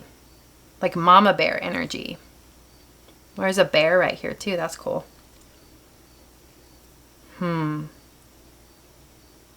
Yeah, very much like self-protection. Just there's too many energies that are trying to veer you off course. And it's too easy to fall into them. And so consciously steering your life right now, it's a little bit harder. It's a little bit more of an effort you have to put in to do it. But in the long run, it's worth it. It gets you on the right track so that you can be more in those beautiful flowing energies that you want to be in service and love and easefulness. But right now, you have to protect your path. That is your message. Interesting. Not what I expected at all. So we are now going to go ahead and do our mini Reiki blessing for this energy. My intention for this would be to just help concentrate these energies, this honing in of your path and this protection of your path and keeping it sacred and pure and walking forward meticulously into the next phase of your life, into this phase of service that you're being called into. And by the way, it does really feel like on the other side of this, there are like new people coming in, new collaborators coming in to help you with your, or even the people who are receiving your service. You know, it's just people. It's a new energy. It's a new community. But yeah, okay. So mini blessing right now. 1 second. I'm going to grab a crystal grid and I'll be right back. All right. I made a grid for this mini Reiki blessing. And I used a lot of kind of empowering energies here. Ooh, and I also, these stones represent femininity and masculinity. So a balance of femininity and masculinity. Protection energy with the black tourmaline. This is tiger's eye. And this is citrine. Very like root and sacral and solar plexus, like empowerment, concentration, groundedness, focus. Well, I guess focus. I guess I could have brought in a couple blue stone. Let me get a blue stone. I know exactly what one I want. All right, perfect. Focus. Boom. Concentration. Balance. All right, I'm going to smudge a bit and then we'll get into it. So for this mini Reiki blessing, go ahead. If you need to, pause the video and make sure your space is nice and undisturbed. And if you need to do any saging or incense, whatever you want to do, you can. But otherwise, go ahead and just come as you are. Take a few deep breaths and receive this mini Reiki blessing.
All right.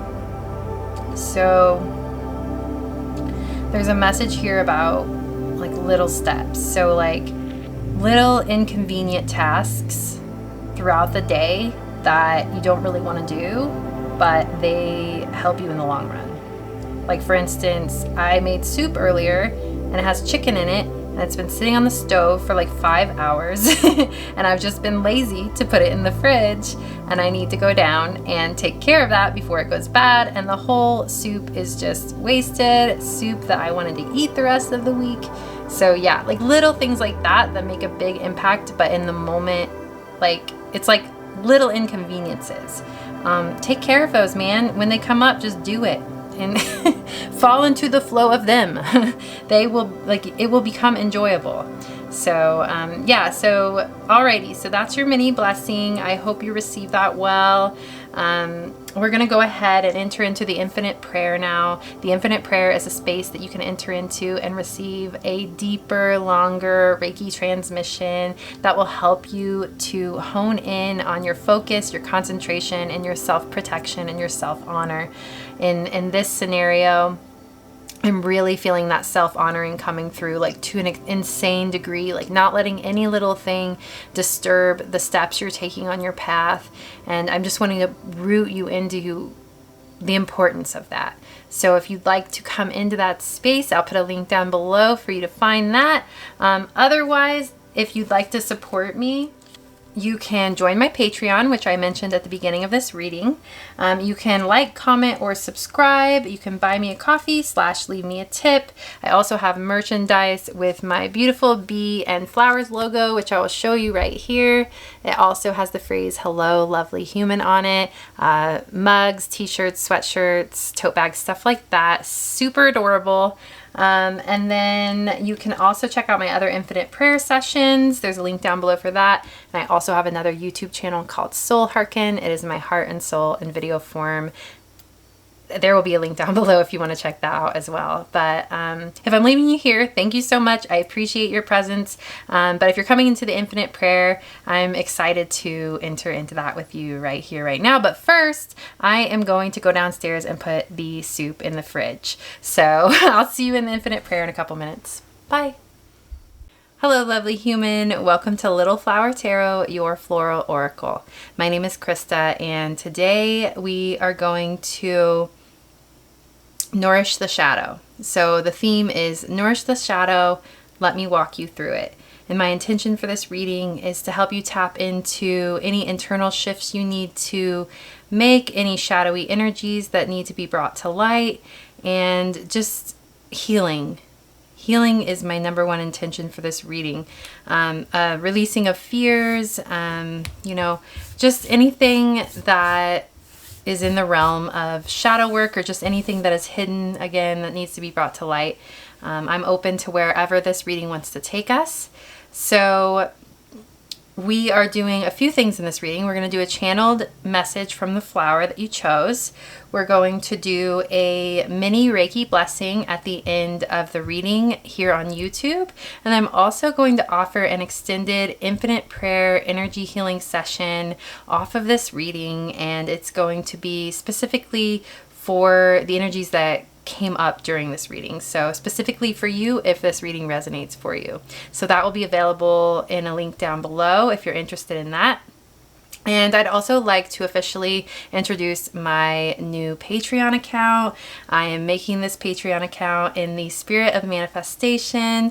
I have about 150-ish subscribers right now, but I know my channel is going to grow, and I just want to start right now with my Patreon account, get it built up so that when my channel is a little bit bigger, there will be plenty of readings to tap into for some of those people who resonate with me and want to be supported by me in a more in-depth way in the future when my channel grows. So in that Patreon account, I'm going to do 2 in-depth pick a flower readings per month. One's going to be internally based, which is more focused on your soul's journey and healing process. And then one's going to be externally based, which has to do with your manifestations, what you're building, your acts of service in the world, your relationships, stuff like that. So also with the internally based reading, I'm going to offer a infinite prayer energy healing session every month within that Patreon account as well. And then anything else I feel like throwing in there every month, you know, in ways I feel called to serve within that space, I will do so. So, all right, let's go ahead and get into this reading now. You chose it is called I keep forgetting what it's called. It's called the Virgin's Bower. So it is representative of purity and aspiration. And it is a type of clematis, so it's a climbing vine, but it's smaller, it's white, it's got a nice sweet fragrance. We've been, you know, I've done the first 2 readings here, so all of the Virgin's Bower is kind of wilting a little bit, so I'm really sorry that the flower has wilted, but again, it is a part of, you know, birth and rebirth. Like, there is that wilting and that death element.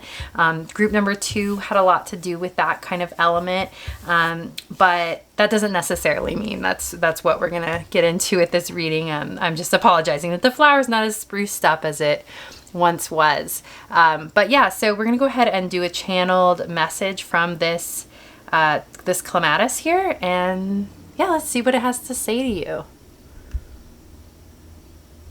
All right, Virgin's Bower. What do you have to say to group number 3?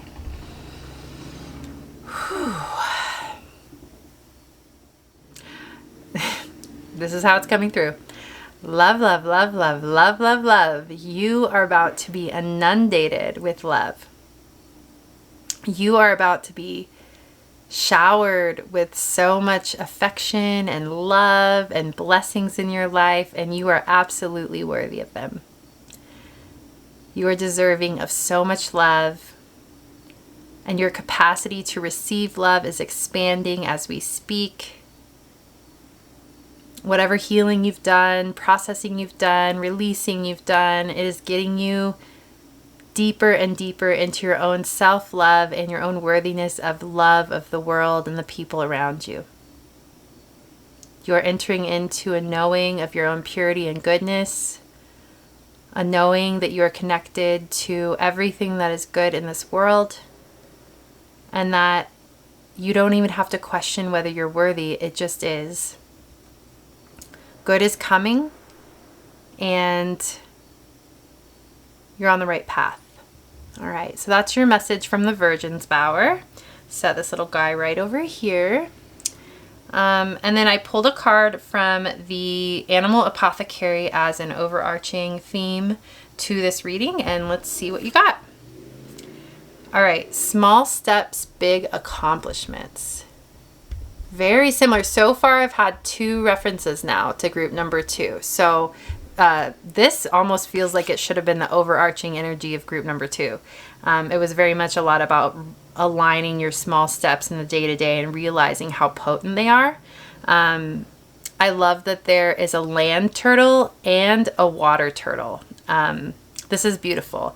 It's giving me earth element and water element combined. It feels very flowy. This might be an extension off of group number 2.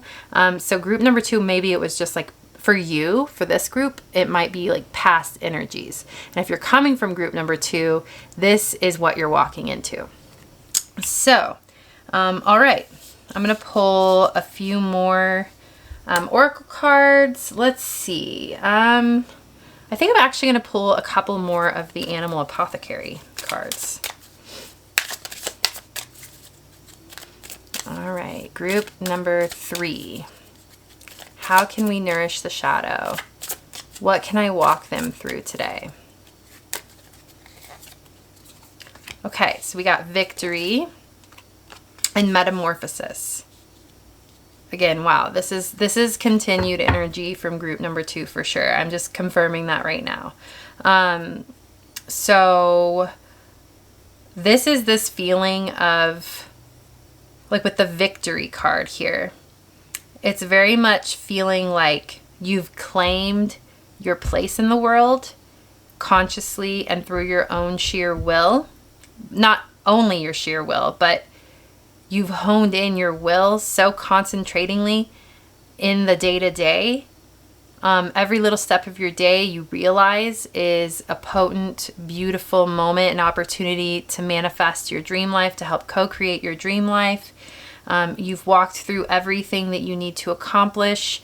You've walked through this transformation. You are the butterfly. This is you in your lightness. This is you having overcome everything that you've walked through.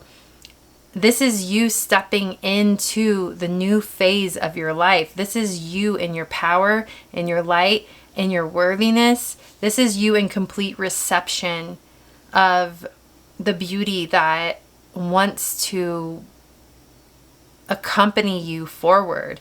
This is you in your new life.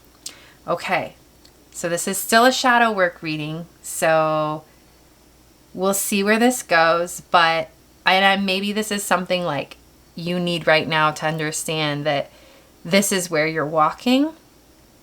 All three readings today have had this continuity of walking into, wow, I never thought about it, but it felt like group number 1 was like the moment like before the transition. Group number 2 was like a few tweaks you need to make in your life to get yourself fully aligned in the new patterning. And this feels like you're in the new patterning. You've stepped on, oh, interesting. Okay, I get it now. You've stepped into the new space. The physical world has aligned with it. Things have shifted and changed. And this is observing where you're at in that space and processing any lingering fears or any uncertainty or worry, because it's so new. It's like the unknown. It's so unknown. There's like a rawness, there's a vulnerability, there's a nakedness, like a feeling of nakedness here that is scary. You know, it's scary to be in this space. So we're going to tap into that a little bit. But yeah, I'm going to pull a couple of Woodland Warden cards for supporting energies, and then we will get into the tarot. I need to mix these up a little better.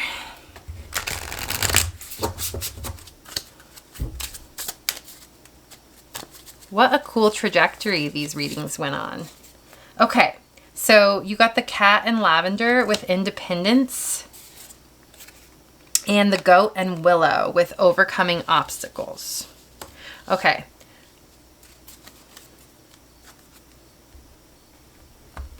Then I'm going to pull some tarot cards from the Wild Unknown Tarot.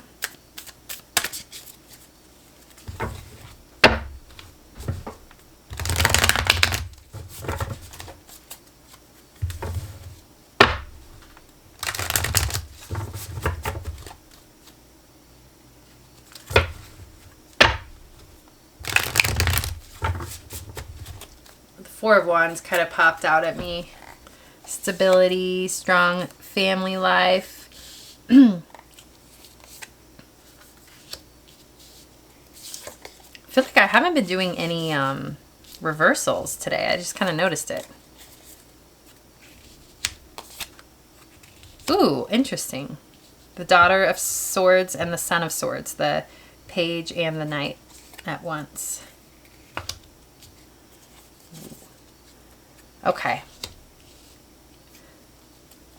And then this card wants to come out. And then bottom of the deck is Mother of Cups or Queen of Cups. Okay, sorry, I wasn't voicing these as I was pulling them. We've got the Hanged Man, Death, the Hierophant, Major Arcana over here, Daughter of Swords, Son of Swords, like I mentioned, 2 owls here. Mother of Wands, which is the Queen of Wands, and then the 3 of Wands, some expansion energy. So it goes from major arcana to air element to fire element, which is interesting. And then we've got a little bit of water element over here. Interesting that we don't have any earth element cards. Hold on. Nope. 5 of Wands. Okay. Interesting. All right. I think, okay. I literally just sat there for like 5 minutes just taking this in. And then the first message that finally kind of shot through the Knight of Swords, the way this is shooting in. Okay, so entering into this new phase of your life where you're standing in your accomplishments, where you're standing in your freedom, where you're standing in the manifestation of, and the word glory came to my mind, the glory of your manifestations. You know, you're standing in what you've created. You're proud of yourself. You feel like you've honored yourself so much to get yourself to this point.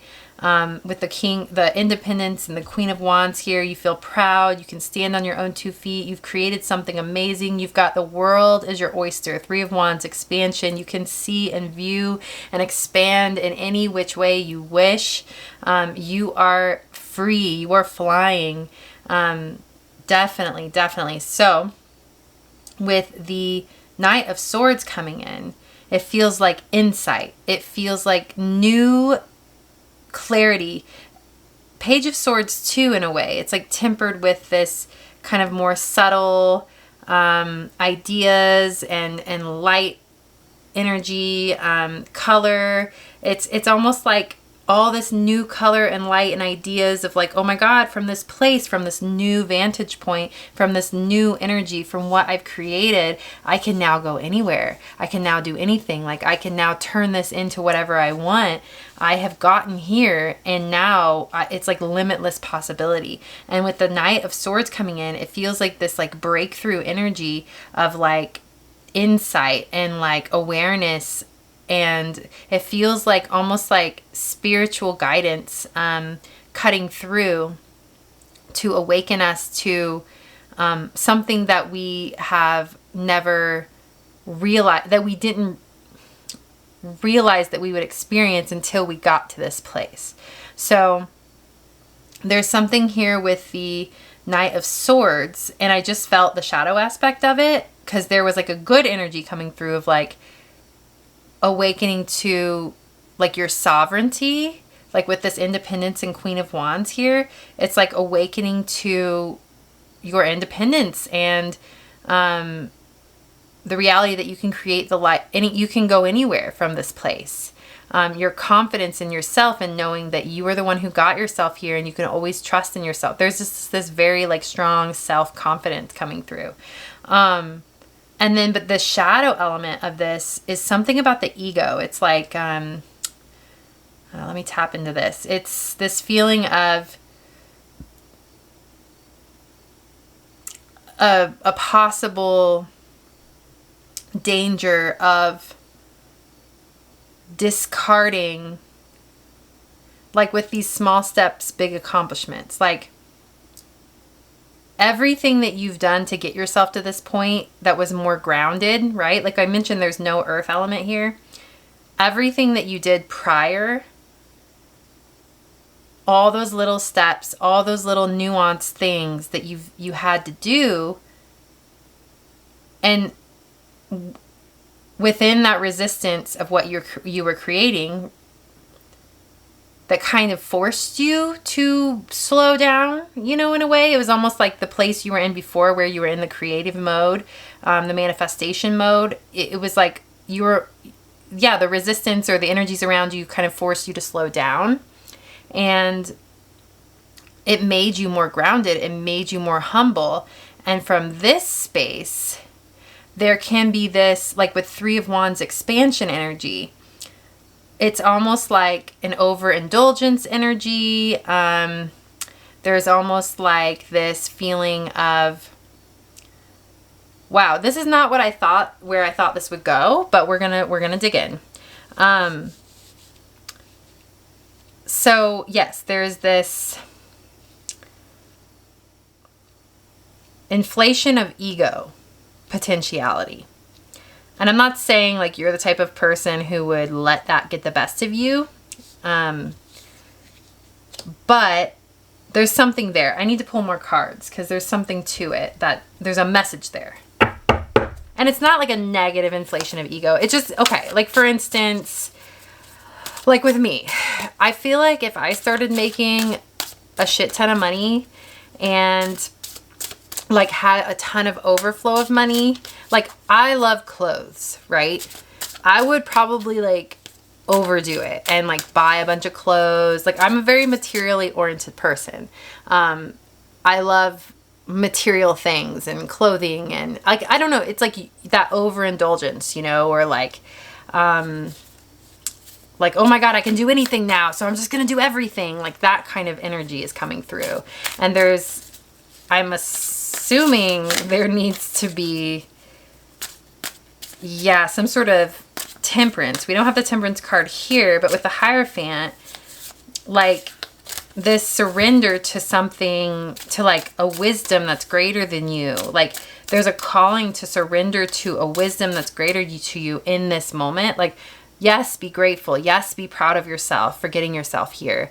Yes, stand in your glory. That's so beautiful. Like do that, please, for the love of God, do that. We need more people doing that.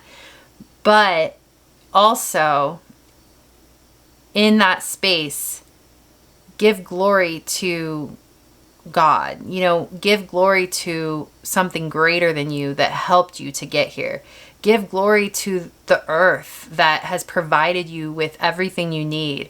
Thank the people around you who have helped you to get here. There's like a humility within that glory that wants to come through.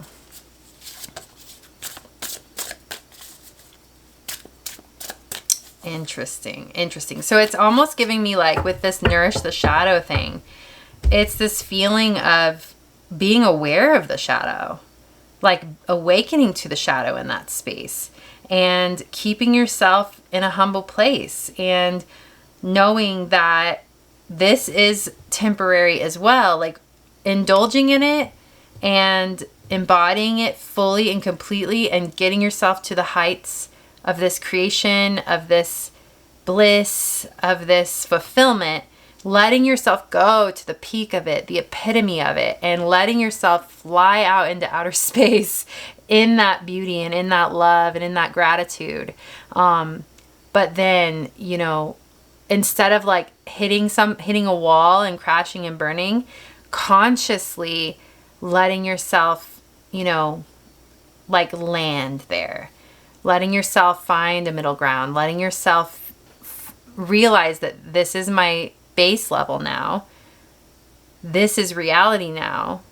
And there will still be mundane moments within this space too, as much as I'm grateful for where I've gotten myself and I'm proud of myself and I'm feeling so good, like recognizing that you're still on earth, recognizing that that mundanity is still a part of your life, and recognizing that you're still human and finding comfort in that. Really, there's something like there is comfort in your limitations, you know, that temperance between this expansive energy and the limitations is going to help you balance yourself out and choose your next steps wisely. Yeah, like that excitement of like if you've just made a major accomplishment and like you've attracted abundance, or you've if you've attracted like wealth, and it's like, oh my God, like say you want to travel. Like for me, I want to travel, you know, like I could see myself entering into the space of like, wow, I could go anywhere. And like, I don't know. I think I could see that getting overwhelmed, because like the true calling of your soul and spirit is a quieter voice, you know. It's nice to exist in limitless potential, but that's not where our life exists. That's not where the day-to-day exists. That's not where the true love is, you know. That's not where the work lies. It's in the day-to-day. Okay. What do we got? Finally, let's pull these. Been mixing these up forever. Oh my God. You got the Lovers. Wow. There's like a harmony that wants to come through. Okay, let me keep pulling. Four of Wands. That peeked through earlier. Didn't I mention that? The Four of Wands. Okay, so there's like a happy home life, a shift in your home life coming through, a shift in your partnership, your friendships, your family life. There's a shift in, for some of you, it will be a new relationship that helps you to find this groundedness and this harmony. For others of you, it will be an existing relationship that helps you to stay grounded. A happy, harmonious home life is going to be one of the things that makes you feel fulfilled in the midst of all of this. It makes you feel grounded, makes you feel settled. So not only are you in this Queen of Wands, this Independence, cat and lavender energy, and I love that the lavender is around the cat, because lavender is like a very calming flower. It is very like this soft power, this soft, grounded humility that's really coming through. And I know this is a shadow work reading, but I haven't really been picking up on too much. If anything, it's just this message of focus on the day-to-day, focus on what's going on in your immediate environment, in your immediate relationships, in your home life. That's going to be what helps you to navigate this experience, this height and epitome of success that you're reaching.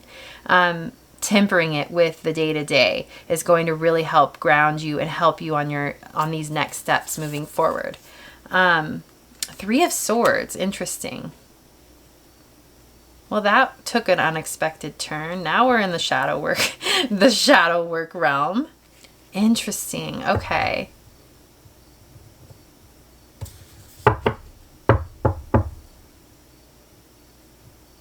What is this? This reading has got some curveballs. I need clarifiers for the Three of Swords here. You are really entering into a really beautiful era of your life.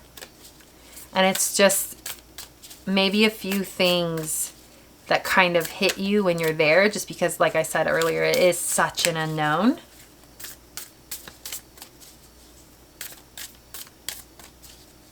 And I like that your past energy is here. This caterpillar to butterfly energy. This Queen of Cups, being in touch with your emotions. The Hanged Man, things kind of hanging in the balance, like a pause energy. Death and rebirth. The Hierophant really is giving me the vibe of surrendering to a higher power, surrendering to a higher wisdom. The Goat and Willow, overcoming obstacles, like this inner strength that you've built. I like that this is here. It feels very much like this is what got you to this place. So this is like your roots, right? So, and it's like with the willow tree here, it feels like this is what's grounded you. So like a willow tree is a tree that's roots are intense, like they're crazy, they're gnarly, they like are unruly, but they're so grounded and stable. And then the branches of the willow, of course, are swaying and flowing, and so it really feels like this balance of like, here's your roots, here's like the underground and the gnarliness and what you've built and how you've strengthened yourself and your past. And then here's where you are in this new energy. You've entered into a completely new phase, but that doesn't take away from what built you, what got you here, what fortified you, right? So again, clarifies for the Three of Swords, please. I haven't been doing reversals, but I'm going to do it for this. The Knight of Cups reversed. The High Priestess reversed, and the Seven of Swords reversed. So this might be a specific message, but, and yeah, at the bottom, Two of Cups. I'm sorry, but yeah, this is about a relationship or relationship cycles that we're processing. So we're in this new era, right? And we're in our accomplishments, we're in our sovereignty, we're in our power, we're in our confidence, we're proud of ourselves for what we've created on our solo journey, like us, just us, what we've created. We're in this new energy, we're proud, we're confident, but it almost feels like there's this lack feeling, like I want someone to share it with. I want to feel like I'm sharing this with someone. There's almost like an emptiness feeling, like I'm a void, like a feeling of, okay, and that makes sense. That makes a lot of sense, because if you've released a lot of energies from the past and you're in a completely new territory, it makes sense that you would feel a void, you know, because there is a void. It's like there is something to fill here. There are new steps to take. And this has to do with, I mean, come on. Seriously.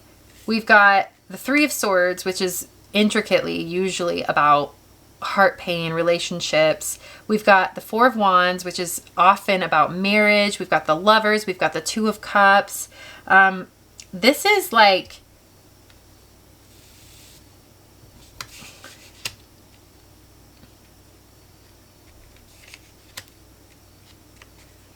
we've got the Knight of Cups in reverse. Let me sit with this for a moment. It might take me a moment. I thought of self-sabotage. It feels like part of what you're creating and what you've been creating is a healthy partnership. Like something you deeply want and desire is a healthy partnership, healthy love life, healthy home life, happy home life. But there's this sense of a questioning of your intuition, a questioning of if something's right for you,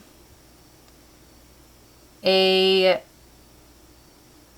worry that you're not seeing something clearly, a worry that you're self-sabotaging. Like it feels like there's this opportunity for this healthy, loving, well, okay. I will just say it feels like there's an opportunity for a romantic relationship. And there's a lot of fears present around it.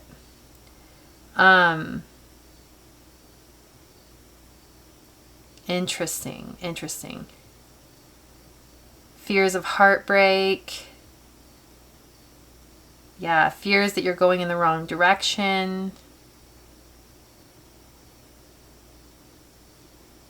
There are so many scenarios coming to my head. Like one scenario was like, okay, I've gotten myself to this beautiful space where I'm confident and I'm proud and I've created this amazing thing and I've manifested so many of my goals.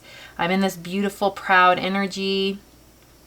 And then one scenario is, okay, and then this relationship opportunity pops up and there's like limiting energies here. It makes me have to be more grounded. It makes me have to face more fears. You know, the easy thing to do would be go off on my own and live in this expansive energy for a while, be free, be sovereign. And then earlier I did pick up on that weird void, like I want to share this with someone. So it's just a lot of confliction. Five of Wands here. Yeah, it's like a lot of inner confliction over what to do. There are like options here. Like I can go this way or this way. And I don't want to sabotage my opportunity for a healthy relationship, but I also want to experience this expansive energy and I want to move forward in my healthiest sovereignty. Like I keep getting this feeling of like this Queen of Wands energy and this Cat in Lavender with independence energy. it's like it wants to shine through, but then all of this like overcomes it. It's like all of this worry and this fear overcomes it. And it's like it just wants to breathe for a while, right? I just want to live in my sovereignty for a while. This is the first time I've gotten myself to this place, and I've done it all on my own thus far, and I want to live here for a minute. I want to honor myself and my accomplishments. I want to, there's like expansion energy, adventurous energy. I want to be free. I want to be independent. I want to be sovereign for a while. And then, and then it's like this opportunity for this relationship. And you not wanting to, it's like having to make this decision to move in one direction or the other, or having to make this decision to continue expanding, even if it costs you this opportunity for this relationship. Yeah, there's like that kind of conflict going on. Interesting. I hope this, it's very, to me, it's very specific. I don't like to get this specific, but this is what's coming through. So however this translates into your world and into your realm, this confliction energy, if it's resonating, it's resonating.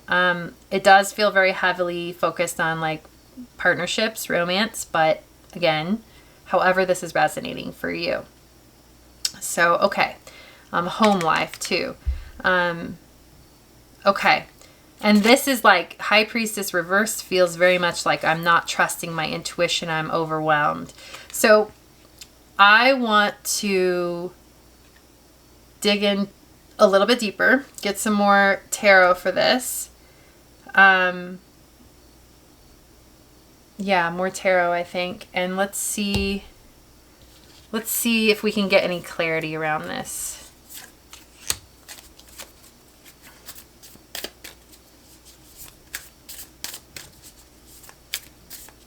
So if this is where you're at right now, an inner confliction over whether to expand, and there's like a sense of expansion that you feel like you have to sacrifice something you love. You'll never have to, like if you're being true to yourself, you'll never have to truly sacrifice something that's meant for you. That's just a message that came through. So let's see what else we have. Daughter of Wands, Page of Wands. Another snake. So, yeah, another snake it's reminding me of. There's a snake here.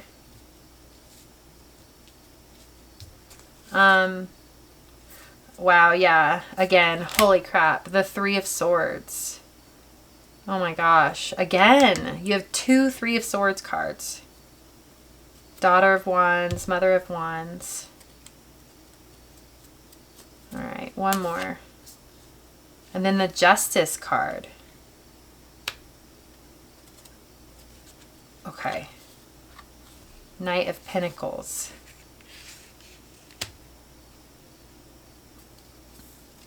I feel like, and the Star.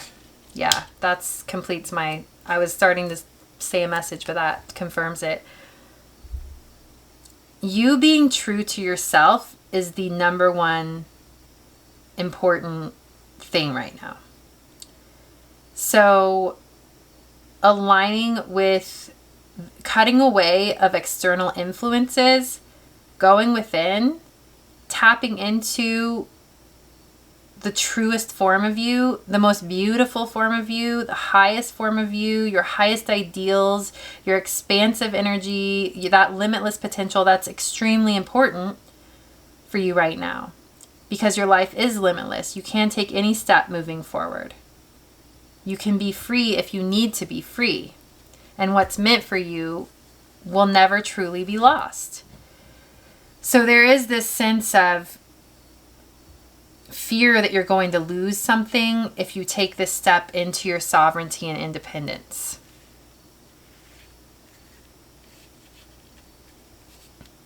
It's scary. It hurts. It hurts to walk away. It's going to be painful for you and another person, especially with 2 Three of Swords. It's like 2 people that have to do something for the greater good of themselves and for the relationship itself. have to do something, have to walk away, have to make a decision that hurts like a bitch,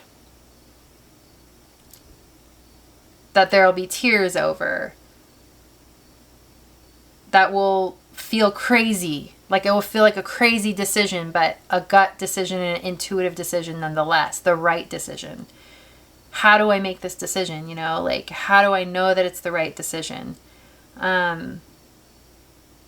But there is the Mother of Wands here, the Page of Wands. And I love that there's the Mother of Wands and the Daughter of Wands. They're both snakes. The Mother of Wands is holding her snake eggs, her eggs, and she's protecting them. And there's this sense of security, right? There's a sense of groundedness. There's this sense of protection here and a knowing of who you truly are. And then with the Daughter of Wands, there's this, it feels like a baby snake. It's like a skinnier snake. It's like the daughter of this. And it's like this, like Page of Wands is like new inspiration, taking a new action in a new direction. So it's like with the Page of Wands, like this is kind of how you feel like you're doing something on unsteady grounds, but you've got the backing of this Queen of Wands here to help you make that decision. This is always a part of you. This is literally where you are and who you are right now. So this is here to help you make this decision moving forward, this heartbreaking decision, but ultimately a decision that honors exactly who you are. So with the Knight of Pentacles here, the Son of Pentacles, it really just feels like, again, this message of what is meant for you will never leave you. What is meant for you will always be a part of who you are. And if something is meant to be in your life in the physical realm, or in like if someone is meant to be in your life, they will always come back around. It will be steady and true. With the Justice card, it does feel like that balancing of scales, like everything will balance out the way it's meant to. But if you have to make this empowered decision now, you'll regret. It's like a feeling of like you'll regret it more if you don't make this decision, because then you'll know it like this relationship will be put through the fire, put to the test, right? Is it true? Is it real? Is it going to come back around? Is it going to last?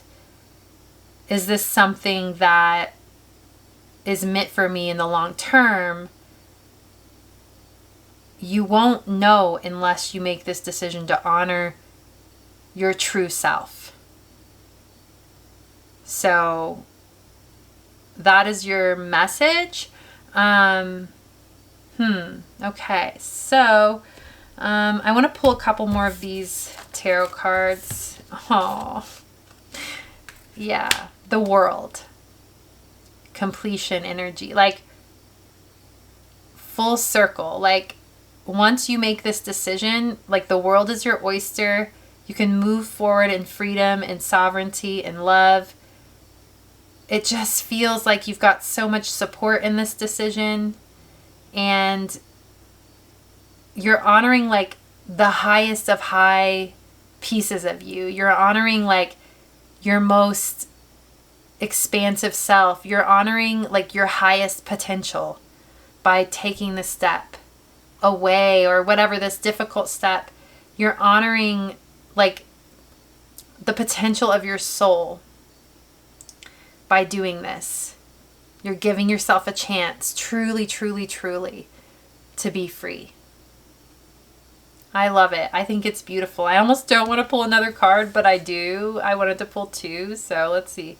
Oh, I'm glad I pulled it. Okay, we've got the Sun.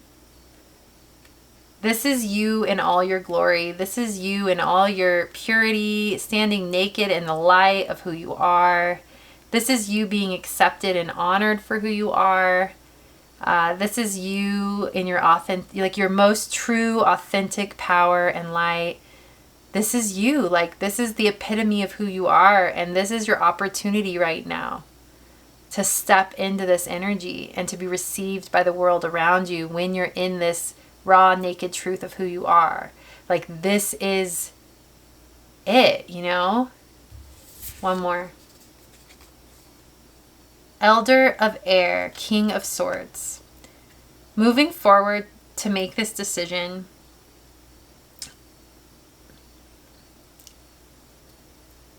there is a cutting away of past versions of yourself. There's a cutting away of like how we kind of mentioned earlier, like that void or that wanting to share with a partnership, or what you're manifesting is this home life, this partnership, and then being presented with, you know, it's almost like one or the other. Do I stay here in this and not live up to my potential, or do I go and give myself the chance to live up to my potential? And if this relationship is worth it, you know, it will come back around. Not worth it, but if it's meant to be, you know, if it's healthy for me and in the long run and the truth of who I am. But they're very much, the King of Swords is giving me just a cutting away, a true freedom.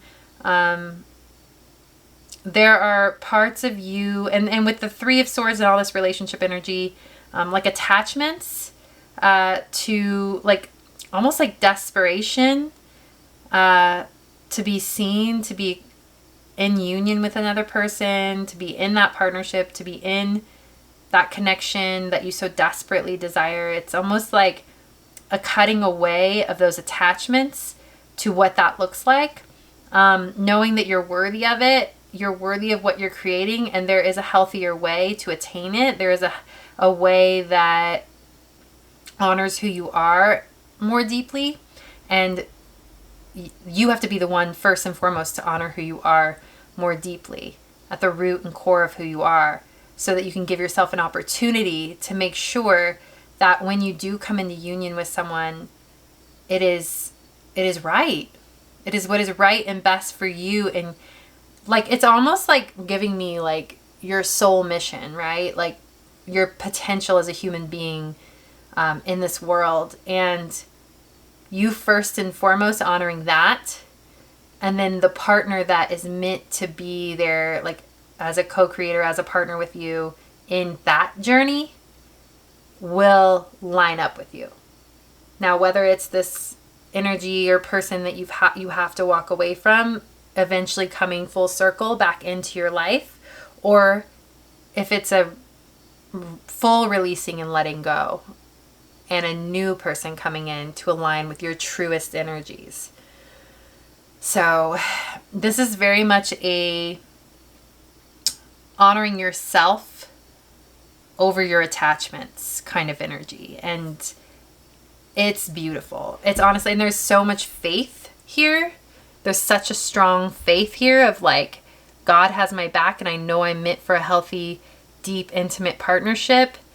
Whether it's this one or another, but first and foremost, like my relationship with divine, my relationship with my calling, my relationship with my highest potential, my biggest dreams, like that comes first and foremost, and everything else will line up with that. So it's like a priority shift. That's kind of difficult to do.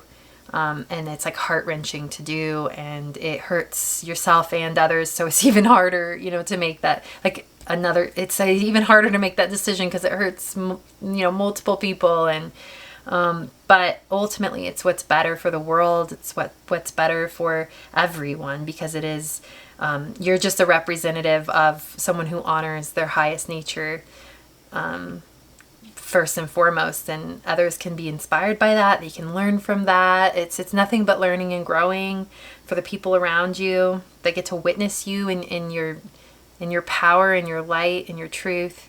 I have no doubts that you will make the right decisions moving forward, that you will honor your soul first and foremost. There is very much, I mean, we wouldn't be doing this reading right now if that's not where you're going to do. I mean, it really feels like what decision you make is going to honor your highest nature. And whether you do decide to stay or to go, it's going to honor your highest nature and your biggest soul dreams. Take that into account. look at your priorities, your biggest soul dreams, your potential, and then follow your heart and follow your gut and follow your soul. It's like a soul's calling that is just one that's beckoning you. So it could go either way. It's interesting. It could really go either way. Now that I'm thinking about it, like staying in this relationship could be the path that leads you to your highest calling. So this is your decision. This is something that you have to, like a decision you have to make, and you have to like really do some soul searching here to make this decision. So I want to pull a couple more cards just to kind of help you along with this decision. It's holy moly. And then again, look at all this open energy from your past. It feels like you can draw on your past in a way, like what got you to this place. You honing your intuition, you honing in on your calling, you honing in onto your authentic nature. That is really what's going to help you moving forward. Again, you got another double. You got the Lovers again. Wow. So I think like honoring this soul need of connection is very, very important. Okay. Two of Wands.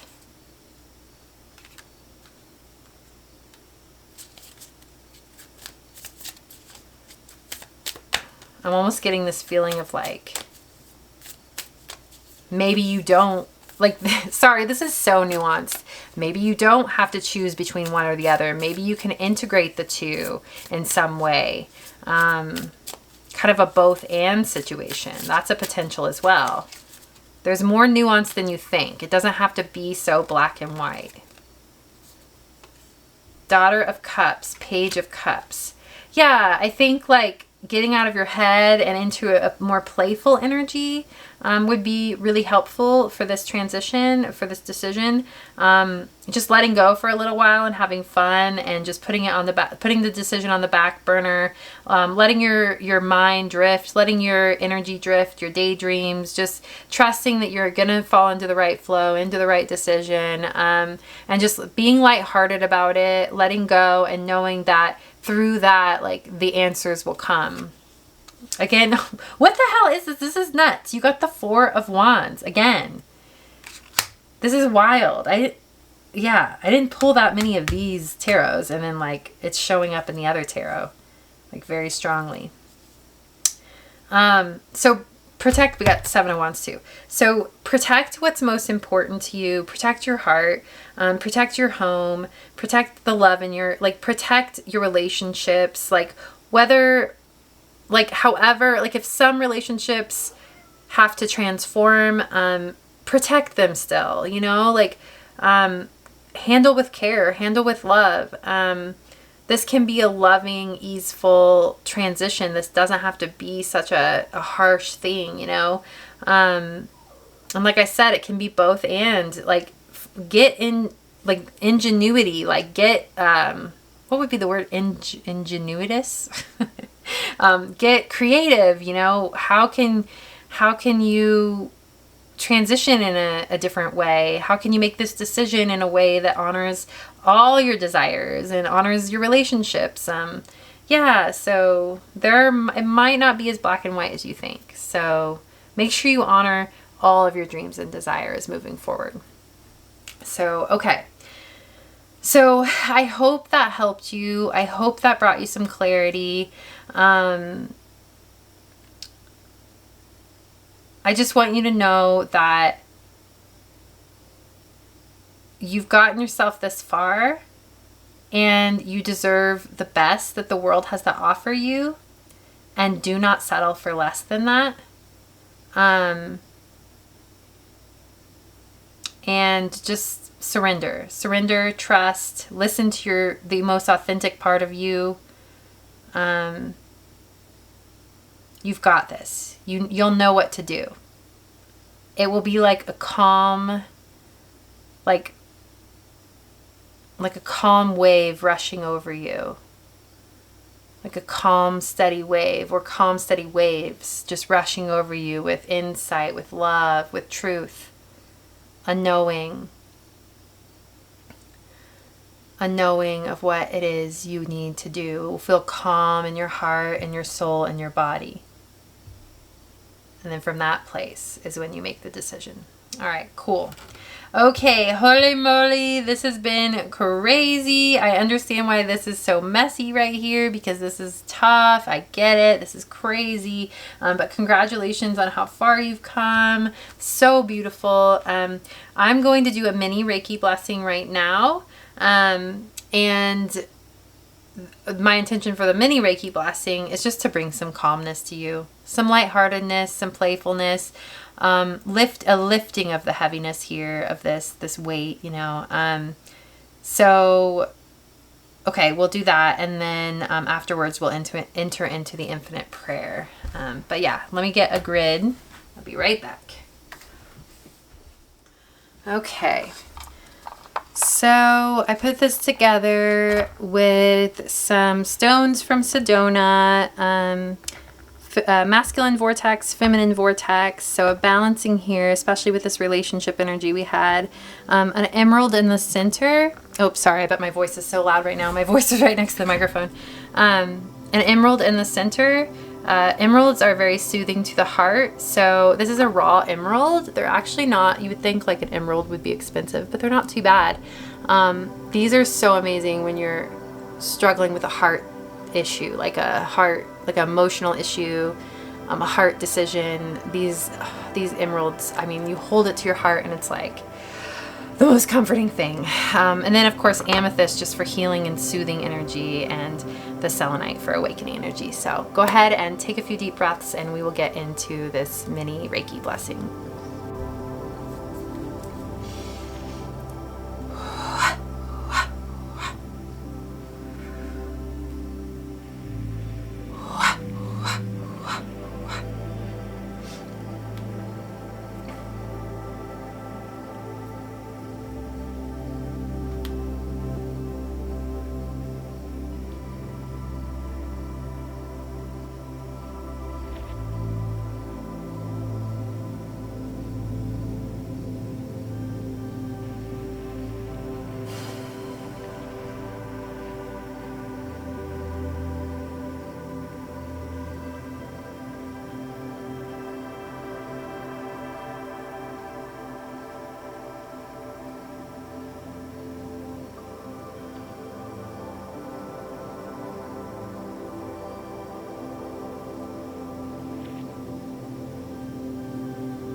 All right, take your time.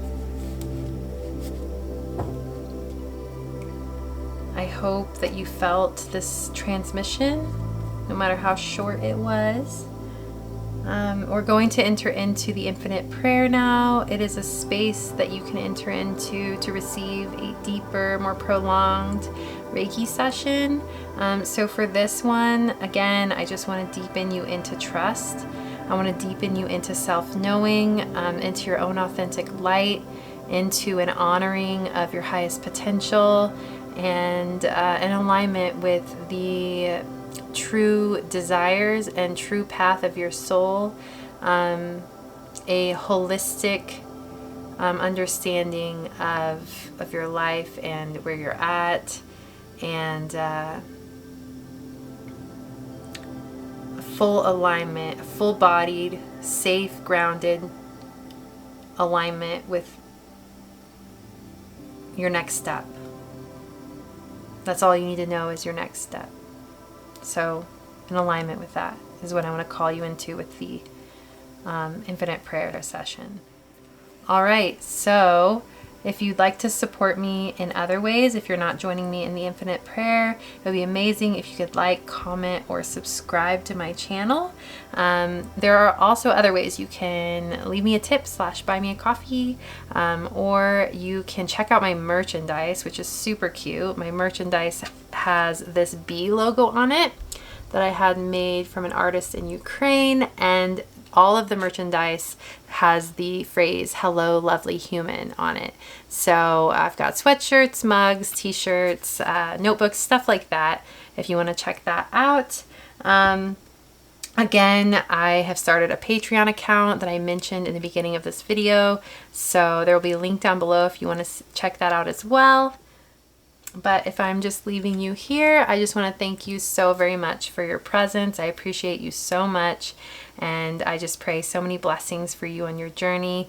And I pray a true soul alignment and a harmony within that feels really good to you, and a true deep knowing that you're doing all the right things. You're making all the right decisions for yourself and for everyone else. I mean, not for everyone else, but you know what I mean? Like, making the decision for yourself is going to be most harmonious for everyone else as well, even if it doesn't feel that way in the middle of it. But yeah, alrighty. So thank you so much. I'll see you later. Bye.